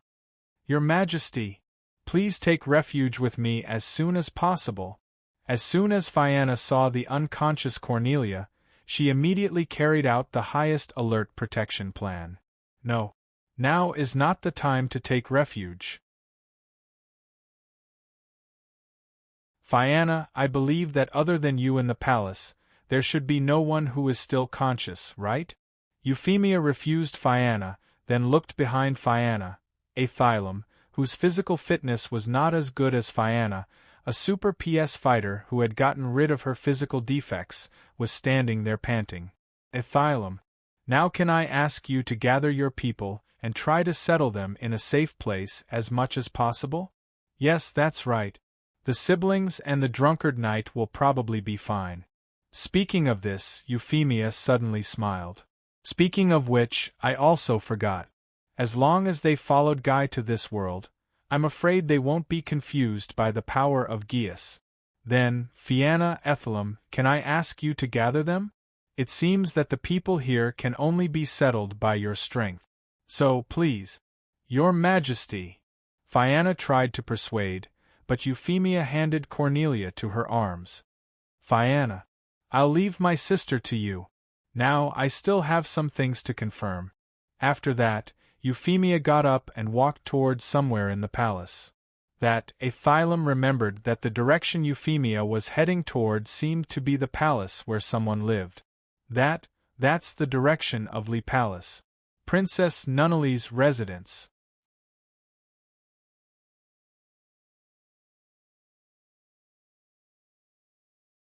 Chapter 800. The second Flagia was launched at Rei Minkai's command. With the sound of the wind being torn apart, it tore through the air and headed straight for the isolated island below. Nina, who was in the air fortress Damocles, could not hold on any longer. After pressing the launch button of Flagia, she lost consciousness just like everyone else. Her head tilted to one side and she collapsed on the console. Looking around, the only people who could still stand on the bridge were Rei Minkai and Shyamuna. However, compared to the calm Rei Minkai, Shyamuna's expression was not as calm. Just by looking at her eyes, which were already glowing with the unique light of GNSS, one could tell how much of an impact the activation of the ruins all over the world had on her. Kai, get ready. The pure white lion raised its head and looked at the Flagia that was descending towards the Divine Wood Island. Its face was full of caution. Then, a purple sun rose abruptly. The second Flagia hit the target. However, Rei Minkai did not let his guard down because of this. This was because the purple sun's radiance was not as bright as before. It was not as terrifying. Instead, in less than a few seconds after it rose, it disappeared with a loud rumble. All that was left was countless specks of light scattered across the sky like stars. At the same time, in the midst of these specks of light that looked like dancing snowflakes, an extremely familiar body quietly appeared. It raised its head and looked at the air fortress Damocles. The moment Rei Minkai's gaze landed on this familiar body, a memory that he had almost forgotten surged out from the depths of his sea of memories. A name that was hidden deep within this memory was displayed in Rei Minkai's mind. An immortal? That body that only exists in World C has actually appeared in reality? It was as if she had heard Rei Minkai's doubts. Or perhaps she had already expected this. Specks of light filled the sky. The body slowly raised its right hand and fired a gigantic beam cannon at the air fortress Damocles. Boom! In an instant, the gigantic beam cannon tore through space and directly bombarded the air fortress Damocles' energy light shield. The terrifying power contained within it blasted Damocles back a great distance, causing a series of explosions to erupt on the energy shield. Amidst the rumbling explosions, alarms were constantly ringing. It wasn't hard to guess that as long as this beam attack continued, the energy shield system of Damocles would most likely run out of energy and be penetrated, directly bombarding the main body. Rumble! As the explosions grew louder and louder, Shyamna's body trembled. The GNSS glow in her eyes dimmed. She finally noticed the danger that Damocles was in. "Your Highness, please evacuate immediately." Mariana has already obtained the power of C's world. Did you see Mariana in C's world? What Shyamna didn't expect was that Rei Minkai didn't show any signs of anxiety. Instead, he calmly waited for her to explain the cause of the strange phenomenon. Yes, since the situation was critical, Shyamna didn't dare to be negligent. She summarized the strange phenomenon she saw when she entered C's world. In C's world, I saw Mariana swallow an unknown fragment. Fragment. State Zero's gaze froze. He had already guessed the reason. Kai. Looks like we have to go out and exercise our bones. Rei Minkai nodded and looked at Shyamna. Princess Shyamna, I'll leave this place to you. Don't worry. Damocles seems to have an automatic cruise function. I believe that once we leave this region, we should be able to contact the kingdom. When that time comes, please explain the situation to His Majesty. Shyamna looked at the man and lion who rushed out of the bridge. Her mouth twitched, but she didn't say anything. As she looked around, Shyamna glanced at the unconscious Nina and the other members. She sighed faintly. Is the fate of the world decided at this moment? The bombardment was still ongoing. Maybe the defensive force field of Damocles was strong enough. Maybe the opponent didn't use all his strength to bombard Damocles. Regardless of the reason, when the roaring flame demon sword flew out of Damocles, the bombardment from the enemy also ended. Warning! Warning! Radar can't capture the enemy's aircraft. There is no relevant information in the data. Ael's voice sounded, guiding the roaring flame demon sword to fly to the target. Al, stop analyzing the enemy's data. Activate the Lambda drive system. Rei Minkai didn't plan to hold back. Rei Minkai didn't know why the huge KMF body that Mariana called the Eternal that appeared in C's world would appear in reality. However, the only thing he knew was that Rei Minkai did not have the ability he had back then. With the help of C's world and State Zero, he was able to miraculously summon the brave king from across many universes and defeat the Eternal One and Mariana in one fell swoop. High up in the sky, there was still the heat of the beam cannon tearing through the void. At the end of the beam cannon, the body that seemed to be the Eternal slowly lowered its right hand. You finally came out? UFFI's Guardian Knight. As expected, when the roaring flame demon's sword blocked the front of Damocles, Mariana's voice came from the body. Princess Mariana? Long time no see. I didn't expect you to climb out of the abyss of death. Was it poor Anya who allowed you to escape? Rei Minkai already knew about Anya sneaking into the palace.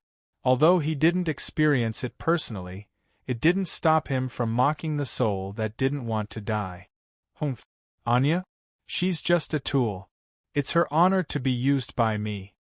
As arrogant as ever, that was Mariana's answer. Facing Rei Minkai who had once killed her, Mariana wouldn't put on the mask that everyone was familiar with. Instead, she would directly take action. Amidst the wind, the Eternal raised his right hand and fired the beam cannon. Chav hum! A terrifying light flashed past. The roaring flame demon sword didn't dodge, but used the power of the lambda drive system to meet the beam cannon head-on. In fact, with the high mobility of the roaring flame demon sword, it could completely avoid the enemy's attack. However, Lei Mingkai had to take into account the fact that Damocles was still behind him, which was why he chose to clash head-on with the enemy. Ow! Collect data. Of course. Taking into account Damocles, it didn't mean that Lei Mingkai would only take a beating. Yes, sir.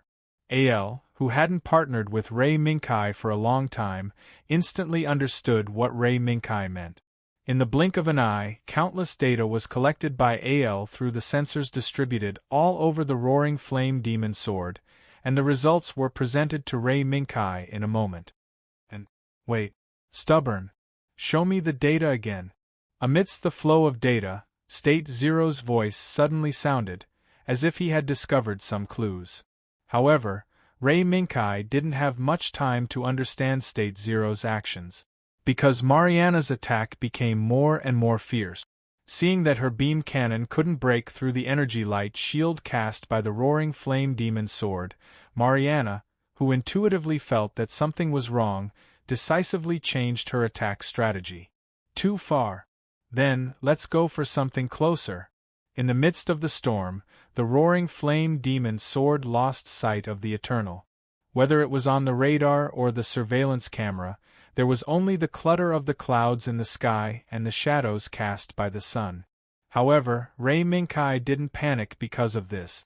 If the mechanical crystallization created by humans couldn't capture the Eternal's trace, then from the human body, the instinct hidden deep in the genes since birth, would become Lei Mingkai's reliance at this moment. In just a breath's time, Lei Mingkai caught the shudder that rose from the depths of his heart, and he quickly reacted to it.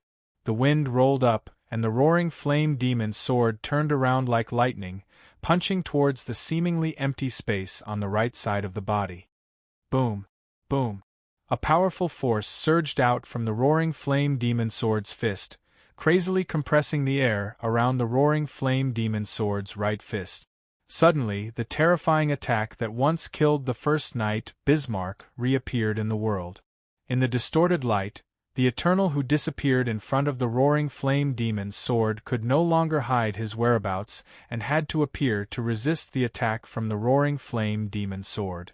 That was the physical shock wave that erupted through the lambda drive system. It was a weapon beyond Mariana's imagination. This is the weapon that killed Bismarck. When the physical shock wave that destroyed the first knight wantonly impacted the Eternal's defense, Mariana suddenly realized that she still couldn't see through Lei Mingkai's details. Before the first attack ended, the next attack followed. As an opponent who had fought before, Lei Mingkai wouldn't give Mariana any time to react. The light wings behind the roaring flame demon sword suddenly spread out and drew out several afterimages in a semicircle trajectory in the air. It flew behind the Eternal and slashed the Eternal's bat. You're underestimating me too much, Knight. Although the roaring flame demon sword's movements were fast, Mariana still reacted immediately. The moment the sound of the swords clashing echoed in the sky, the roaring flame demon sword's blade that slashed towards the Eternal's back was blocked by another blade. The blades that were held by the roaring flame demon sword and the Eternal each made a buzzing sound. As the two sides continued to increase their strength, they wantonly exerted pressure on each other, trying to completely overwhelm the other. However, this kind of attack that purely relied on its sharpness and power couldn't determine the winner between the roaring flame demon sword and the Eternal.